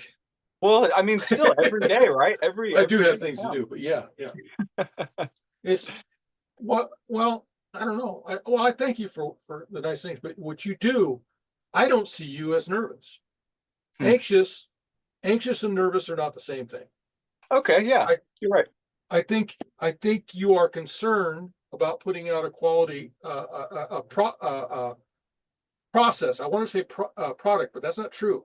Putting out a process that people can relate to and communicate with back and forth.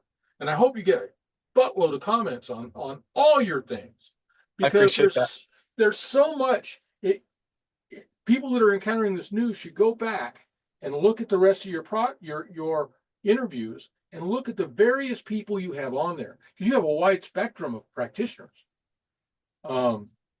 It's just, and you've developed this environment where they're free and comfortable to do it, and you can see that some of them are a little nervous to start, and easier at the end, and people are more trusting as the timeline goes on. The new people were more trusting, I could see, because they saw you got an asshole. I appreciate that. Thank you. Well, it makes a difference. A lot of people do these sort of things because they're ego driven. I don't see that as the primary situation here. Everybody is ego driven.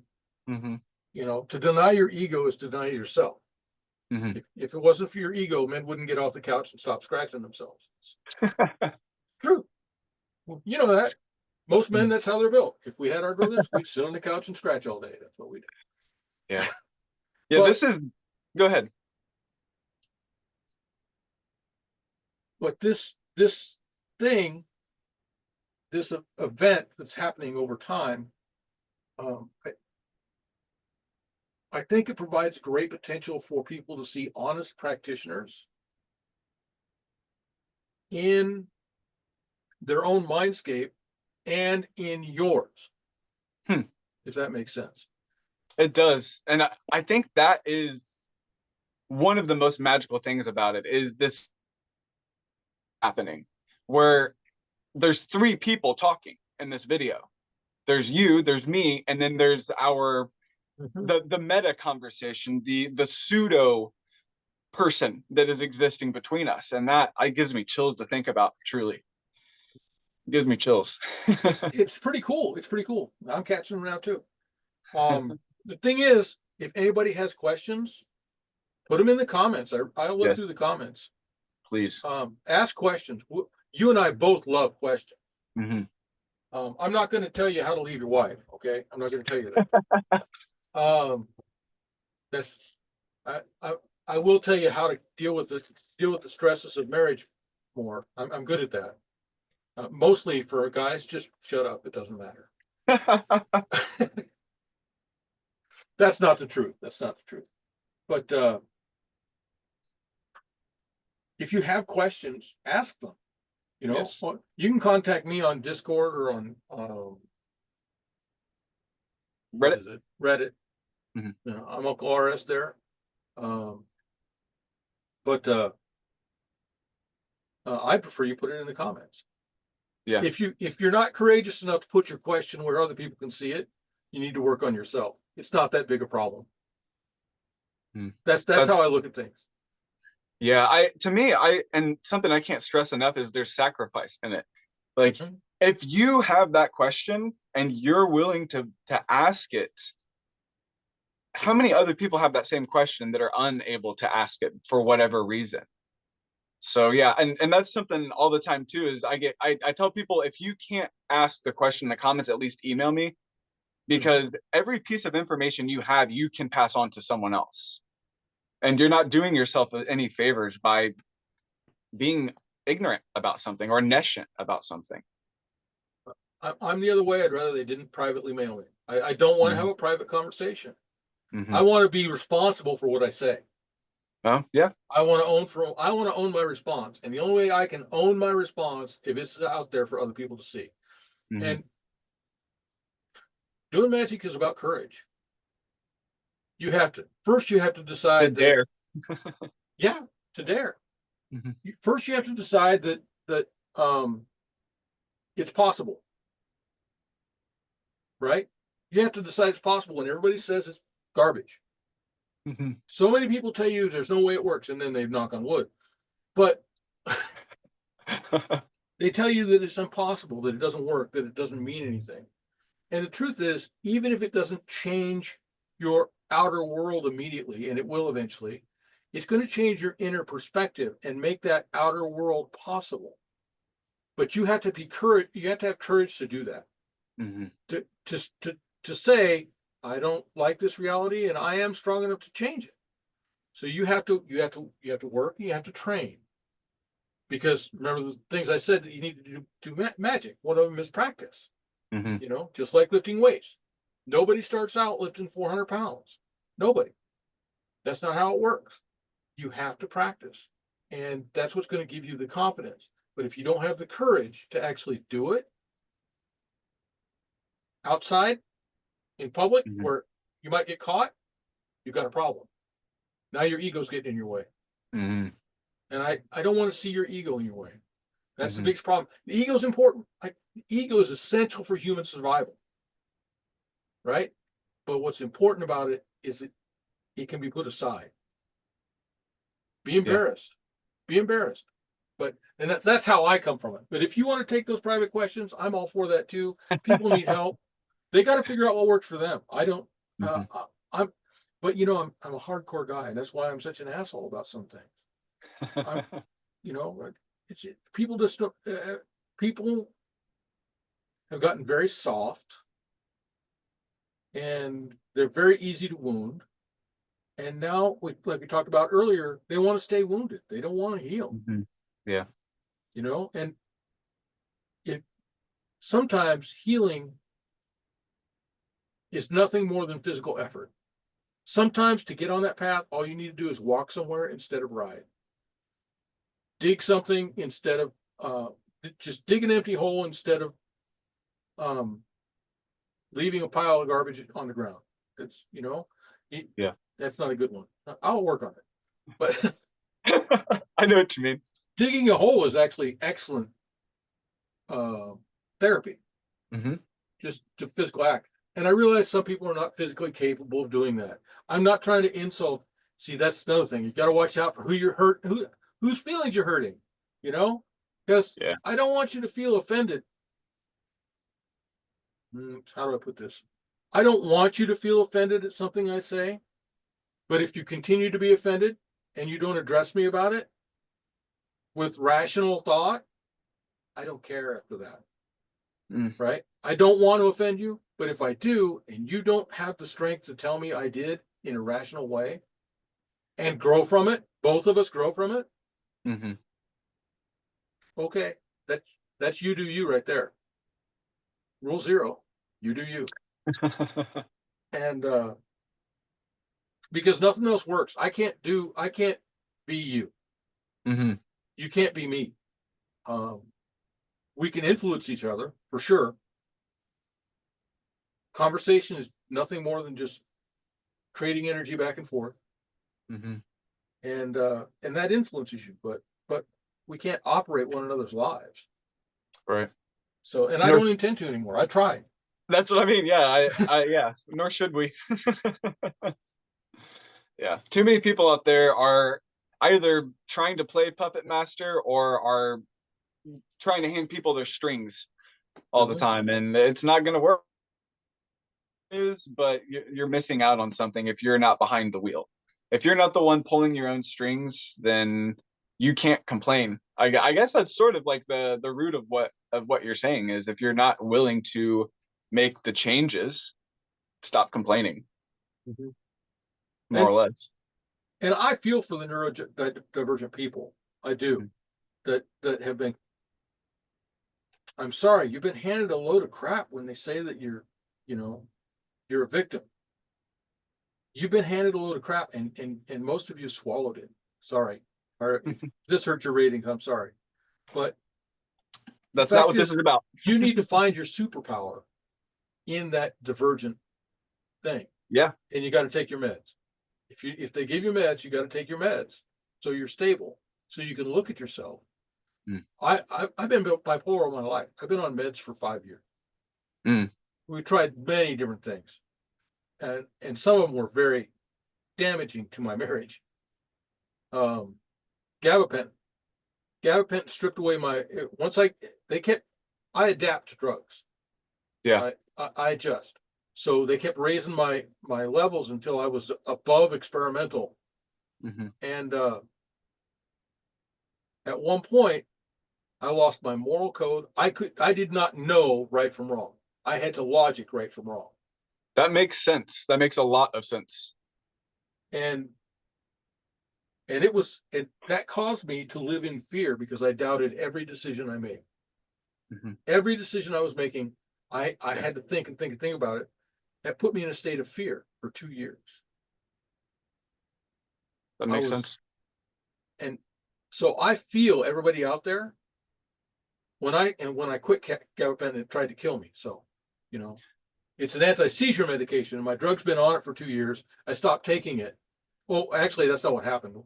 I used an antihistamine, and it stopped working. I see. So I went into seizure states. Well, that makes so much sense because I believe GABA is something like the body's antidote to cortisol, which is the stress chemical, the neurotransmitter that deals with stress. So it's like you were overloading your nervous system, and then it just sort of snapped, seemingly, which makes perfect fucking sense. I mean, I don't know how they didn't see that coming, but because I'm really good at anti-shadow work. okay, yeah. It sounds boastful, but I'm very resilient. You know? No, I think I get what you mean. Not to say that you're egocentric, but you seem to have a strong sense of self. I'm a bit narcissistic. I admit that, but well, that's not how I see it, and it's not what I'm trying to say. I'm trying to say that when you have a strong sense of self, yeah, and that sense of self has been forged in the fire, it's hard to unfocus on that sometimes. And I mean, I experience that sometimes myself as well. It's trying to hold on to myself. Do what? You arrogant bastard, you. Yeah, right. Yeah. How could I? But yeah, that makes sense. And a lot of people are taught nowadays to think highly of yourself is bad, but you know, I have done things that have changed the world around me in drastic ways. Not just my life, but other people's lives. And I'm proud of that. I've fed thousands of people over the years. Thousands of people. I've built houses for people, you know, things like that. And not as a volunteer. I think that's one of the biggest things that you need to do as well in your development. You don't have to do it all your life. You may want to, but you need to learn to do it for them and not you. It has to be for someone else. You have to be in service to someone else's needs for it to actually affect you deeply. If you're just going down there hanging out, and, yeah, I went down and fed the homeless this weekend. It's Easter. Yeah. Yeah. That's bullshit. I mean, I guess if that makes you happy, more power to you, but don't expect me to respect that. Were you down there the day after Easter when there were still hungry people? I live in Spokane, Washington, and we're one of the top places for homeless people to go because you get 2 meals a day. There are organizations that will make sure you get 2 meals a day, period. Now, there isn't enough places for people to live because they all came here. And I don't always appreciate that when I'm going to pick up my daughter and they wander across the street at will, you know, in traffic. Yeah. I don't always appreciate that, but I understand that they're living their life. And, you know, 10 years ago, it would have really pissed me off, but now it's just, I just gotta wait. Yeah. I don't get to choose their life for them. You know? I got to help a couple of people come out of that state. You know, a couple that I know personally, good friends, good people that I would kill for, you know. It's easy to die. I won't do that for anybody. I mean, it might happen that way, but I won't get out with that mindset. Yeah. But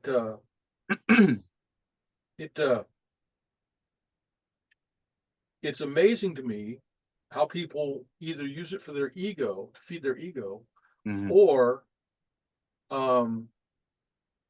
they hide from it altogether. They won't do it. People need help, you know. And a lot of people give me crap because I do wealth building magic, and they feel I have no right to that. I should I should give that all away. It's wrong to do it. Really? Mm. It's wrong to be comfortable. It's wrong to have time to go feed the homeless. It's wrong to do that. That's Yeah. that's another thing. If they do the work, I believe they could do it too. Mm-hmm. If people listening say, I could never do that, why? That's the question you should ask. Why could you never do that? What's preventing you from doing it? Is it a moral code? Where does the moral code for that come from? You know, Yeah. we're not designed as creatures to just lay there in the dirt till something eats us. That's not what we do. And I don't know. It hurts me to see people running away from their strength so much. Yeah, me too. But you can only do so much about it. I mean, Yeah. that's the thing. So I go down and I work the food kitchens, and I'm not back on Habitat for Humanity. I used to do a lot of drywall for Habitat for Humanity, but Mm-hmm. they kind of shut down in our area when COVID hit, and I've never gotten back into the rhythm of it. Yeah. I believe in that because of the sweat equity concept. The people who get the house have to build so many houses before they're eligible to build their own, and then volunteers help do most of the work. For some reason, I'm good at drywall. I don't know why. I never much enjoyed hanging drywall, especially on the ceiling. I tape it. Yeah. I tape it. You tape. Yeah. Yeah, I don't put it up. My elbow won't tolerate that stuff. So I have a busted up elbow. So. Well, I appreciate I appreciate you doing work like that. I in the past did a little bit of work with Habitat for Humanity and Good Shepherd and um, um, they're not really companies, but organizations. Yeah. Like that. So yeah, I definitely appreciate that. And working with the homeless or the unhoused. That's very take your PC language. Working with them has been very, very enlightening in a lot of ways, because so much of the homeless issue is it's mental illness.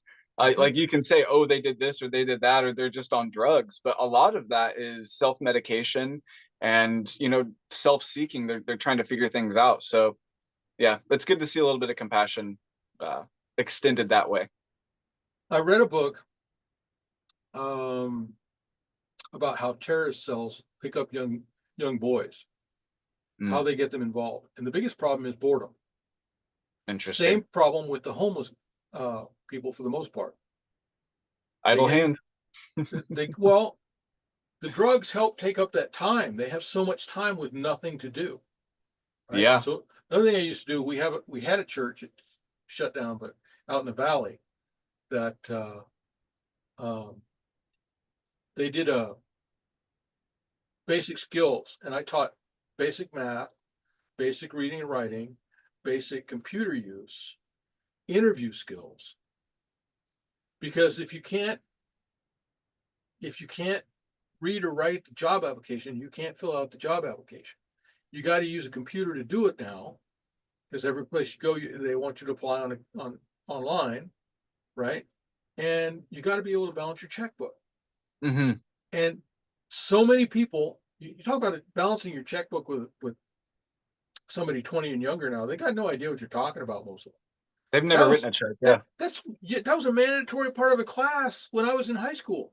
Yeah. You had to take home ec, and part of it was how to balance a checkbook. I already knew how, because my father made sure I knew, but that was part of the class. I can't see people graduating without knowing the basics of how to handle money. Yeah. And not necessarily wealth building, but certainly wealth conserving. Yeah. And so many of them, and that was an incredible program. God, it was good. It was so good. Well, because you meet these people and they're hopeless, and then they think they're stupid. And I remember thinking that before I joined the Marine Corps, right? I thought I was stupid, worthless, and weak when I joined the Marine Corps. I left because I was tired of being miserable. I ran away to join the Marine Corps. Stupid. Actually, it made a big change in me because the Yeah. Marine Corps, it ripped me apart. It's like that shadow work in a way, Yeah. but for the interface between you and the real world. It rips that apart. Yeah. Between your perceptions and the real world. And I learned that I wasn't stupid, right? I got A's in classes that I didn't attend, right? Because I could kill the final because I did all the work. It just didn't take me that long, you know. Again, it's going to sound arrogant. I'm sorry. My whole household is gifted, right? Quick learners. I'm a tell me or show me, watch me, come back and check on me guy.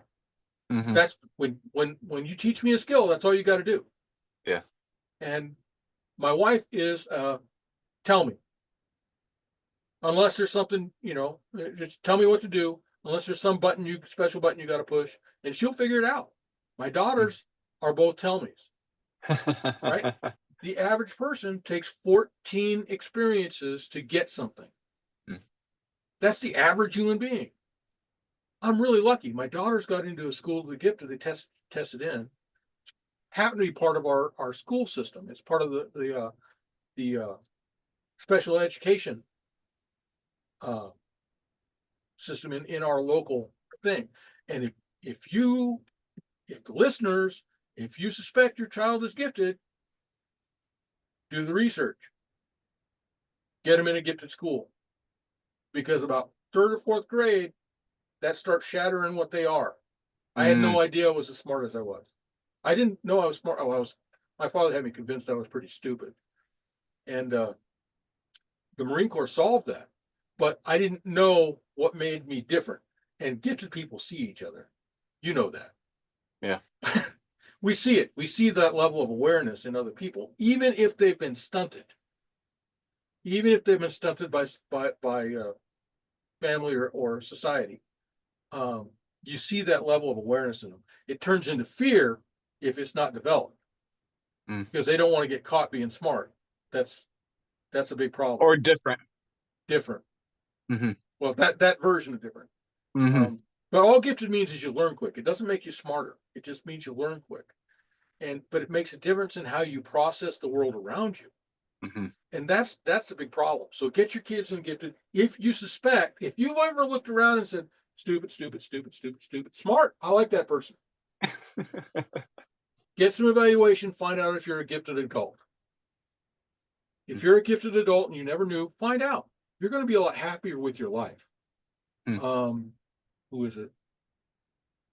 There's a Nokian practitioner that does gifted counseling for adults. I'm trying to remember his name. I'll put it in the comments later. Okay. But it's not Aaron Leach, is it? No. He's the first one to pop in my mind, so I figured I'd mention it. Okay. So yeah, I think that's great advice. And I think it's also a very poignant point that you mentioned it.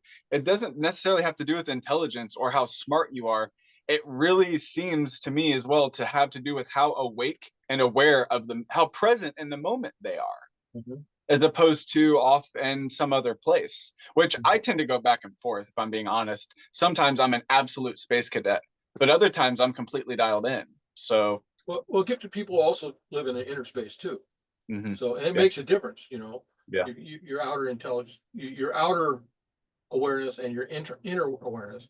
Unfortunately, a lot of us are confused about things, but because we've been, people do things that don't make sense all the time. And another thing that's weird about gifted people is they tend to have an incredible sense of justice. That's interesting. I've noticed that as well. Yep. And which is a problem because justice isn't the same for everybody. Right. But it's a weird thing. It's a very weird thing. But if somebody in your family or you are suspected, find out, get them tested, get yourself tested, get some therapy if you need it, because it fucks you up if you don't know why you're different. Right. It's Yeah. okay to be different. It's important to be different. In my more than okay, it's important to be different if you are different, right? And we're all different in some way, but being different by being a victim is not success. That's fear. Agreed. That's fear. That's I don't want to face it. And if you haven't figured it out, I'm not for that. I'm not either. No, I seek adversity as often as I can stomach it. I think it's good. I think it's a good thing. Well, like your cold showers. I don't start that way, but I end that way. But I have arthritis. So. Well, truth be told, I have something where when I take hot showers, I break out in hives. Oh, okay. So it's actually easier for me to take cold showers. But I don't have to take ice cold showers, but I do. And I think that is sort of where the boundary is. Yeah, for some reason, when I take hot showers, ever since I was a child, I break out in like 30 or 40 hives systemically. It's weird, honestly. But yeah, so yeah, seeking that adversity, it's healing, you know? It's like a cheese grater that strips you of all that's corrupt and not serving your potential anymore. Yeah. That's how it feels sometimes, like a cheese grater. Yeah. Well, it does sometimes. And especially when you turn that cold, that ice cold water on and your skin just crawls up. Just, oh, no. And that's one thing that I tell everybody, though. Every time you do this, remind yourself it's not going to harm you. Say it out loud. This is not going to harm me, but it will be uncomfortable. And it doesn't last forever. Yep. I don't tell them to add that. Maybe I should. It'll be over when I'm done. Yeah, exactly. Well, some people might take that the hard way. Yeah, I was like, well, the interpretations, but yeah. So, was there anything else that you wanted to mention? I feel like we've covered a lot. Well, what have you been up to? I just recently crawled out of my cave, my hermit phase. I tend to do this thing where I'll just sort of collect and consume and gather and integrate for like 9 months or so, and then I'll take 3 months out of the year to sort of like document and express and share what I've experienced and found. So I just came out of that phase, which is why my hair and my beard I look like a wild man. But I've been focusing more on the reasoning and meanings behind why I'm doing what I'm doing, as opposed to what I'm going to do or how I'm going to do it. If that makes sense. And I guess that's just sort of where I've been, reanalyzing my foundation before I build more, I guess, and the way I've been. Go ahead. That's an interesting cycle, because that's you develop a state or a skill, and then you practice the state or a skill. Then when you first learn the skill, do I really need to know this skill? You know, especially in high school. Why am I studying math? I'm never going to use math, right? You just wait. And but then you each time you develop that skill further, you analyze how is this working? And that's how it's supposed to work, man. That's awesome that you're doing that. That's awesome. I love that. I shouldn't advise you. You're the counselor. No, that's another thing, is I don't ever see it that way. I'm trying to learn from everybody. I sort of see myself as like a forever neophyte, I guess. I try to find the adept in everyone, you know? Yes. Yeah. That's a brilliant concept right there. Always learning, always learning. That's, you know,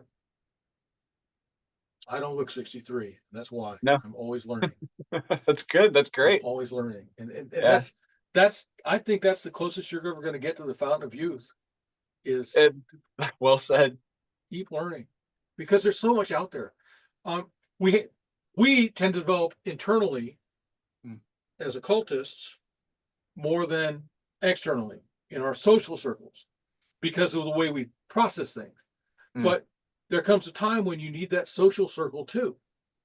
And so this, you and I, this social circle, social pairing that we're developing, and the circle that hopefully grows around it, you know, that is an important thing that we've lost as society. We've tossed it aside. We don't go bowling anymore. Okay, some of us do, but not enough of us. We and occultists don't have bowling. Well, we might bowl, but not very many of us, and we tend to stick with our books and our PDFs now, and not go out into that society and explore it and know it. And I think that's a big difference between us and some of the people in the transition from the ancient occult to now, is those people in the middle were very social. Yeah. Oh yeah. Enough to get bad reputations. Perfect. And I don't think we do that. So now I guess we're developing those bad reputations.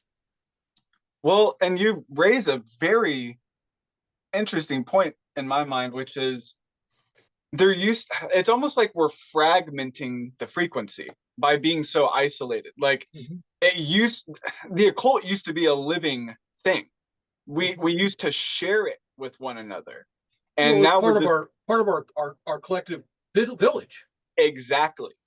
Yes. And to me, there was a spirit built around that that doesn't seem to be there as much anymore. And I don't know if that's because people are afraid of persecution and being ostracized, or if it's just people are fragmenting and isolating these days. I don't know, but I do think we need more of this.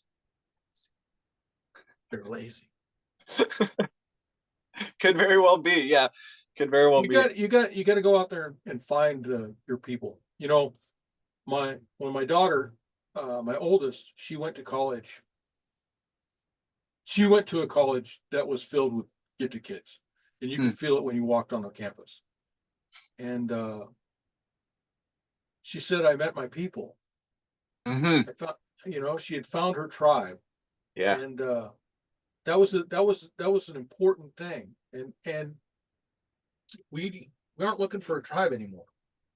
And if we are, we're looking for a tribe like 4 or 5 people. Well, 4 or 5 people are a sounding board. And if you're hanging out with 4 or 5 people, those 4 or 5 people are saying the same thing you are.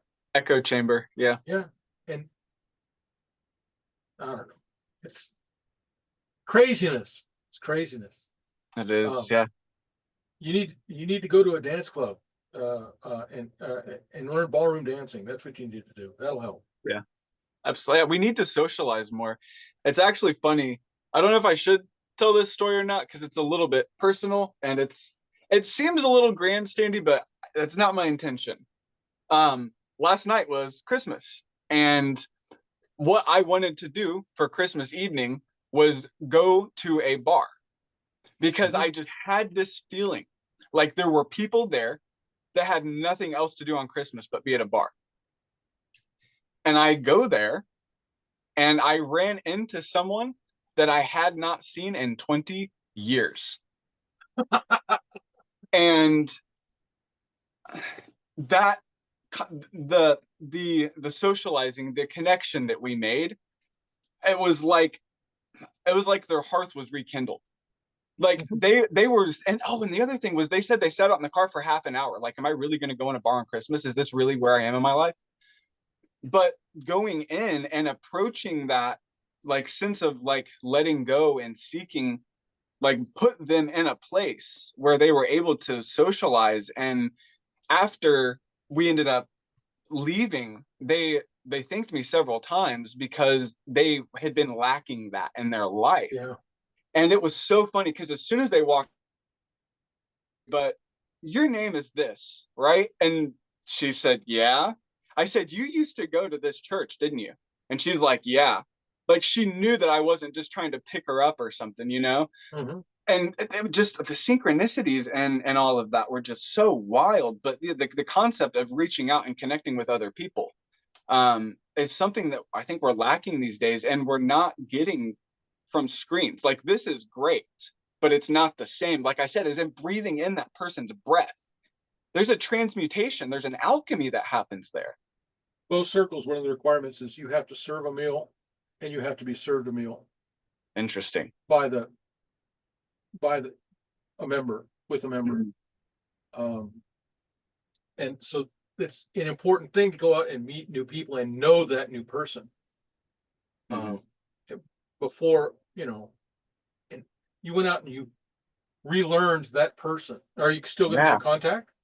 I believe so. Yeah, that was the intention, was to even like go hiking and things that are life affirming and engaging, as Yes. opposed to just meeting in a bar and drinking, which there's a time and a place, sure, but that's what I noticed was they went from like it was like they were a robot that got to step back inside the machine again and take control of the circuits. Like, Mhm. yeah, I don't know. It's neat. That's a really neat thing. Yeah, I don't I'm know. at that point in my life where Life. most of my friends are dead. So Oh yeah, yeah, I mean, that's a reality. I mean, I'm going to outlive you all. hmm. And So I still sing to them on my birthday, on their birthday. So that's magical. there's Hmm. too many people out there that I Yeah. yeah. So are you actively seeking new connections then, like at people in your age group? Because I don't have a problem with that. My daughters have always been irritated by the fact that I'll talk to anybody. Mhm. I I'm not afraid of anybody or even being Yeah, embarrassed. It doesn't bother me. yeah, And so I talk, and my wife is no, I don't do it as bad anymore, but I used to. It used to come off as flirtatious. I get Um that. Yeah, I get that. and but she didn't bother her because she knows where I was sleeping at night, you know. Yeah, yeah. So it's a thing. But I don't have a problem talking to anybody. So anybody that's got the slightest interest, if they want to have a conversation, I'm willing to have a conversation about. And if it's not something I know anything about, I'm not afraid to ask.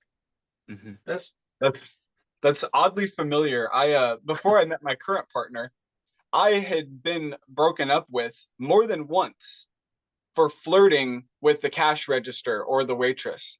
But I'm just very friendly and engaging. And so like I'll ask people if they're having a good day so far. Hey, how's your day going so far? You having a good day? And did you do anything fun this weekend? You know what I mean?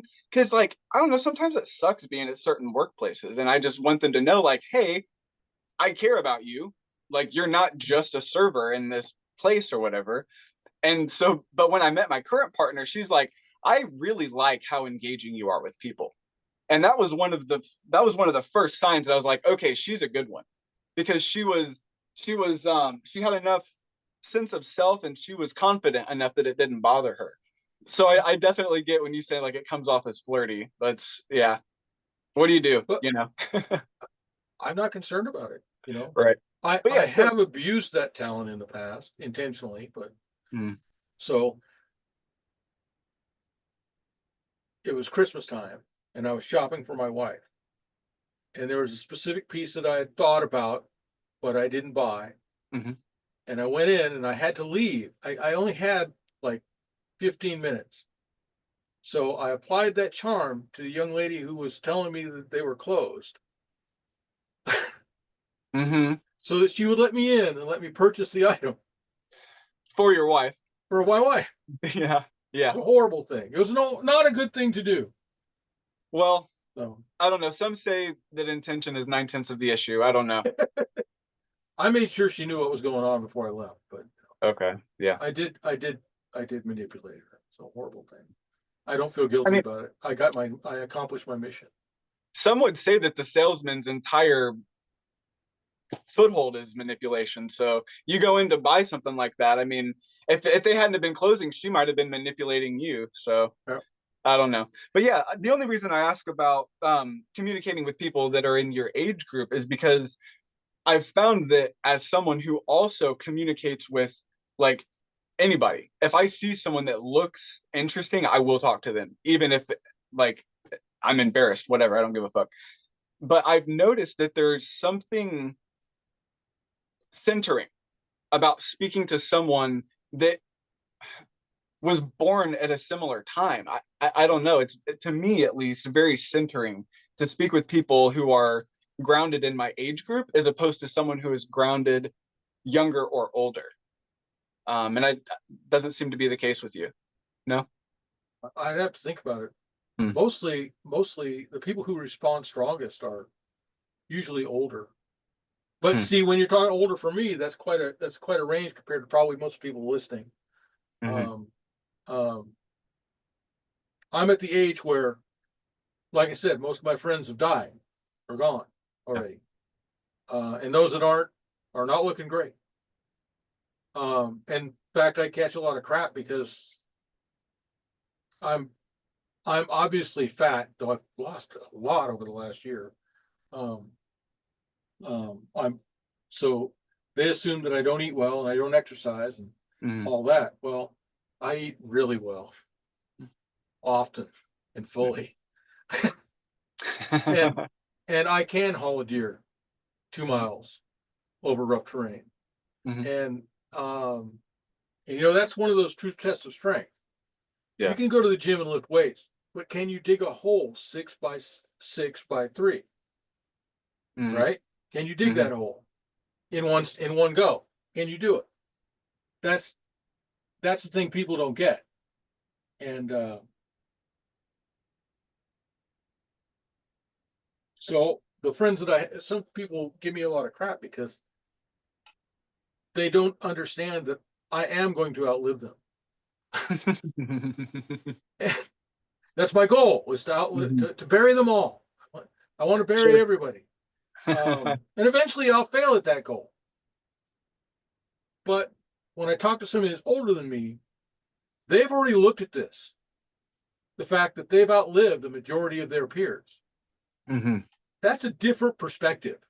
Right.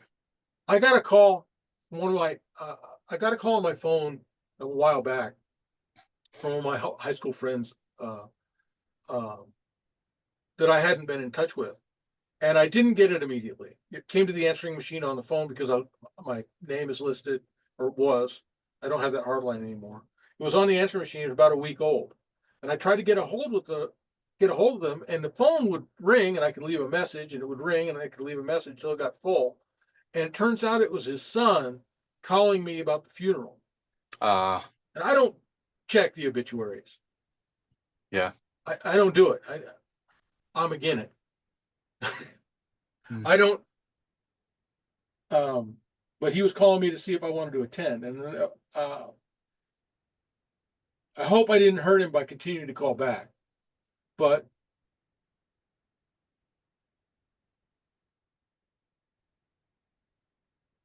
when your friends start, people that you were really, really close with at one time, yeah, and we kind of separated ways because the Marine Corps changed who I became. We didn't really fit together anymore. But it doesn't change the things that you went through together. Right. I was still his friend. If he'd have called me for help, I'd have showed up. I'd help him move a couch. I don't have a problem with that. I'd help him get out of a big problem. Moving a couch is not a big problem. And the fact is, my ex-wife, if she was still alive, and if she called and needed help, and it didn't interfere with my current living situation, then I would help her too, right? Because I'm a big believer, and some people don't like this, but I don't know about women. If there's multiple lives, I don't have access to any of that feminine crap. Okay. I don't know about women, but I know men. A healthy man, a healthy-minded man does not fall out of love. Ever. We learn to love differently, bigger, and better as time goes on. But I think a healthy-minded man can accept the fact that that's gone, but you still have that feeling. It's still real. It's still part of your history and what made you you. Whereas a young man, usually a young man, sometimes they don't grow out of it. They turn that love and they twist it and torque it into something ugly to protect themselves from having to feel that pain. But pain is what makes you strong. Pain is what makes you heal. Well, it's a sign that you're healing. And to get rid of that pain is to deprive yourself of that opportunity to continue to grow. Of evolution, yeah. I can't truck with that. That's Mhm. not something that I can accept. That's Yeah. that's lying to yourself. Yeah. Lying to yourself. And if you lie to yourself, you can't go anywhere. Now, I grant you that things hurt, and they hurt deeply and rip you to your core, Mhm. and you don't want to deal with it. And sometimes you can't deal with it at that time. Mhm. But at some time or another, this is all shadow work. You got to face that. Absolutely. I love my father. I love my father, who he was.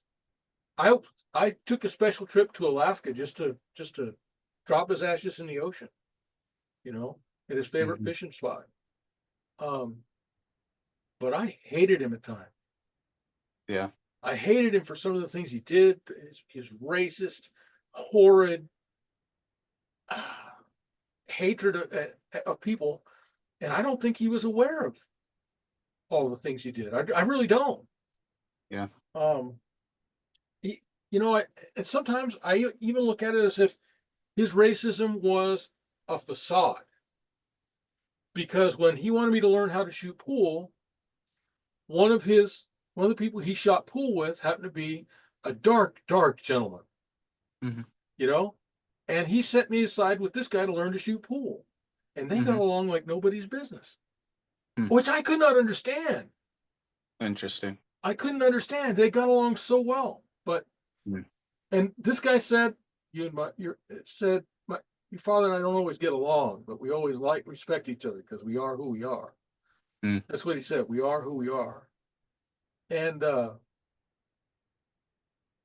I can also remember him having me go pick up his car to fix it. We didn't charge him. We just fixed it.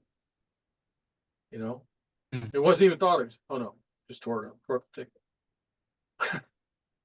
It was funny, funny. I miss my old man.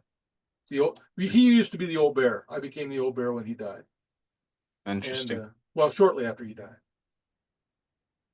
and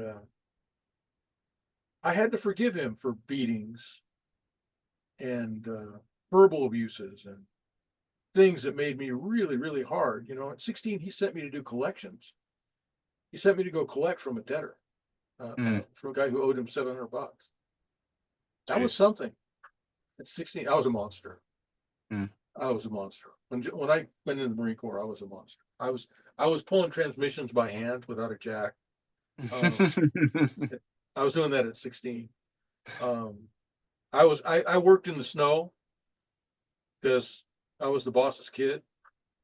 It didn't matter that I earned more than every other mechanic in there except him. I still got the privilege of working out in the snow. Um, I didn't understand what he was creating, Yeah. but later on I did. Later I did a horrible thing. I was joking with him out in the yard one day, and I said something that was like a light threat, and he said I should kick your ass for that. You think you can? You better make that first shot count, old man. And for the first time in my life, I saw fear on his face. I brought fear to my father's face, and I'm ashamed of that. Or I was Right. ashamed of that. Right. Right. But I had to look at it and say, I am part of that action, but I am also part of the environment that created that action. Right. And I had to learn to forgive him. Mhm. I had to learn to forgive him. And I wish everybody could go through that process with every bad relationship or challenging relationship that they had, that's gone on in their life. The ex-girlfriend, I cannot believe that they actually want to hurt you at their core. Right. Does their ego want to hurt you? Yeah. The ex-boyfriend, did he beat you? Yes. You don't forgive that. Well, you forgive that eventually, but you don't accept it. That is not something that you have to accept. But Right. eventually you have to let go of the anger, Hmm. because the anger doesn't serve you after a certain point. The anger is designed to get you out of that situation. Yeah. That's I what it's forget for. who I forget who it was, but somebody said something along the lines of to forgive is to release a prisoner and to realize that you were the prisoner all along. That's very cool. That's very cool. That's a neat thing. I have to look that one up. Resonates with me very, very deeply because I had a lot of, and still probably do in a lot of ways, but I had to let go of a lot of things. And like I said, as soon as I started to, all the knots and chips just started to fall away and dissolve. Yeah, it's amazing. And there's a book called the Body Keeps the Score, I think is the name of it. Yeah, I've been recommended that more than once. I need to look into it. It's Alexis Strada suggested that one to me. Could you say that one again, please? The Body Keeps the Score. Oh, I thought you said another one. Sorry. Yeah, I need to write that down because I keep forgetting to look into it. Yeah, that's an interesting one. Okay, well, I guess I could let you have your life back. I got to go do some things for sure, but I was enjoying it. So yeah, I appreciate you taking the time. Yeah, that's all I have to say. I guess we've pretty much said everything else. I appreciate what you do here. This is amazing to me. Especially, I can't wait to see any of the other follow-ups or any new interviews. There's a few have been uploaded already. People aren't getting notifications. I think there's 3 or 4 up already, but what'd you do to piss off YouTube? I don't know. Actually, I did upload a short one time talking about the nature of their promotions and things, and I exposed how you can basically pay money to have your channel be promoted more. But I don't know. Maybe that pissed them off, maybe it didn't. Now you're demonetized again. Damn it. That's the thing, is this has never been about money, so the only thing that hurts is it's potentially not getting to as many people. But yeah, we'll see what happens. Yeah, there are currently some follow-ups that are uploaded. Cool. So yeah, if you want to check those out, feel free. And yeah, and we can obviously continue the discourse and Discord or whatever after this. But yeah, have a good rest of the week, and yeah, enjoy life. Have a glorious one, my brother. It's been fun. You too. Thank you so much. Take care. Take care.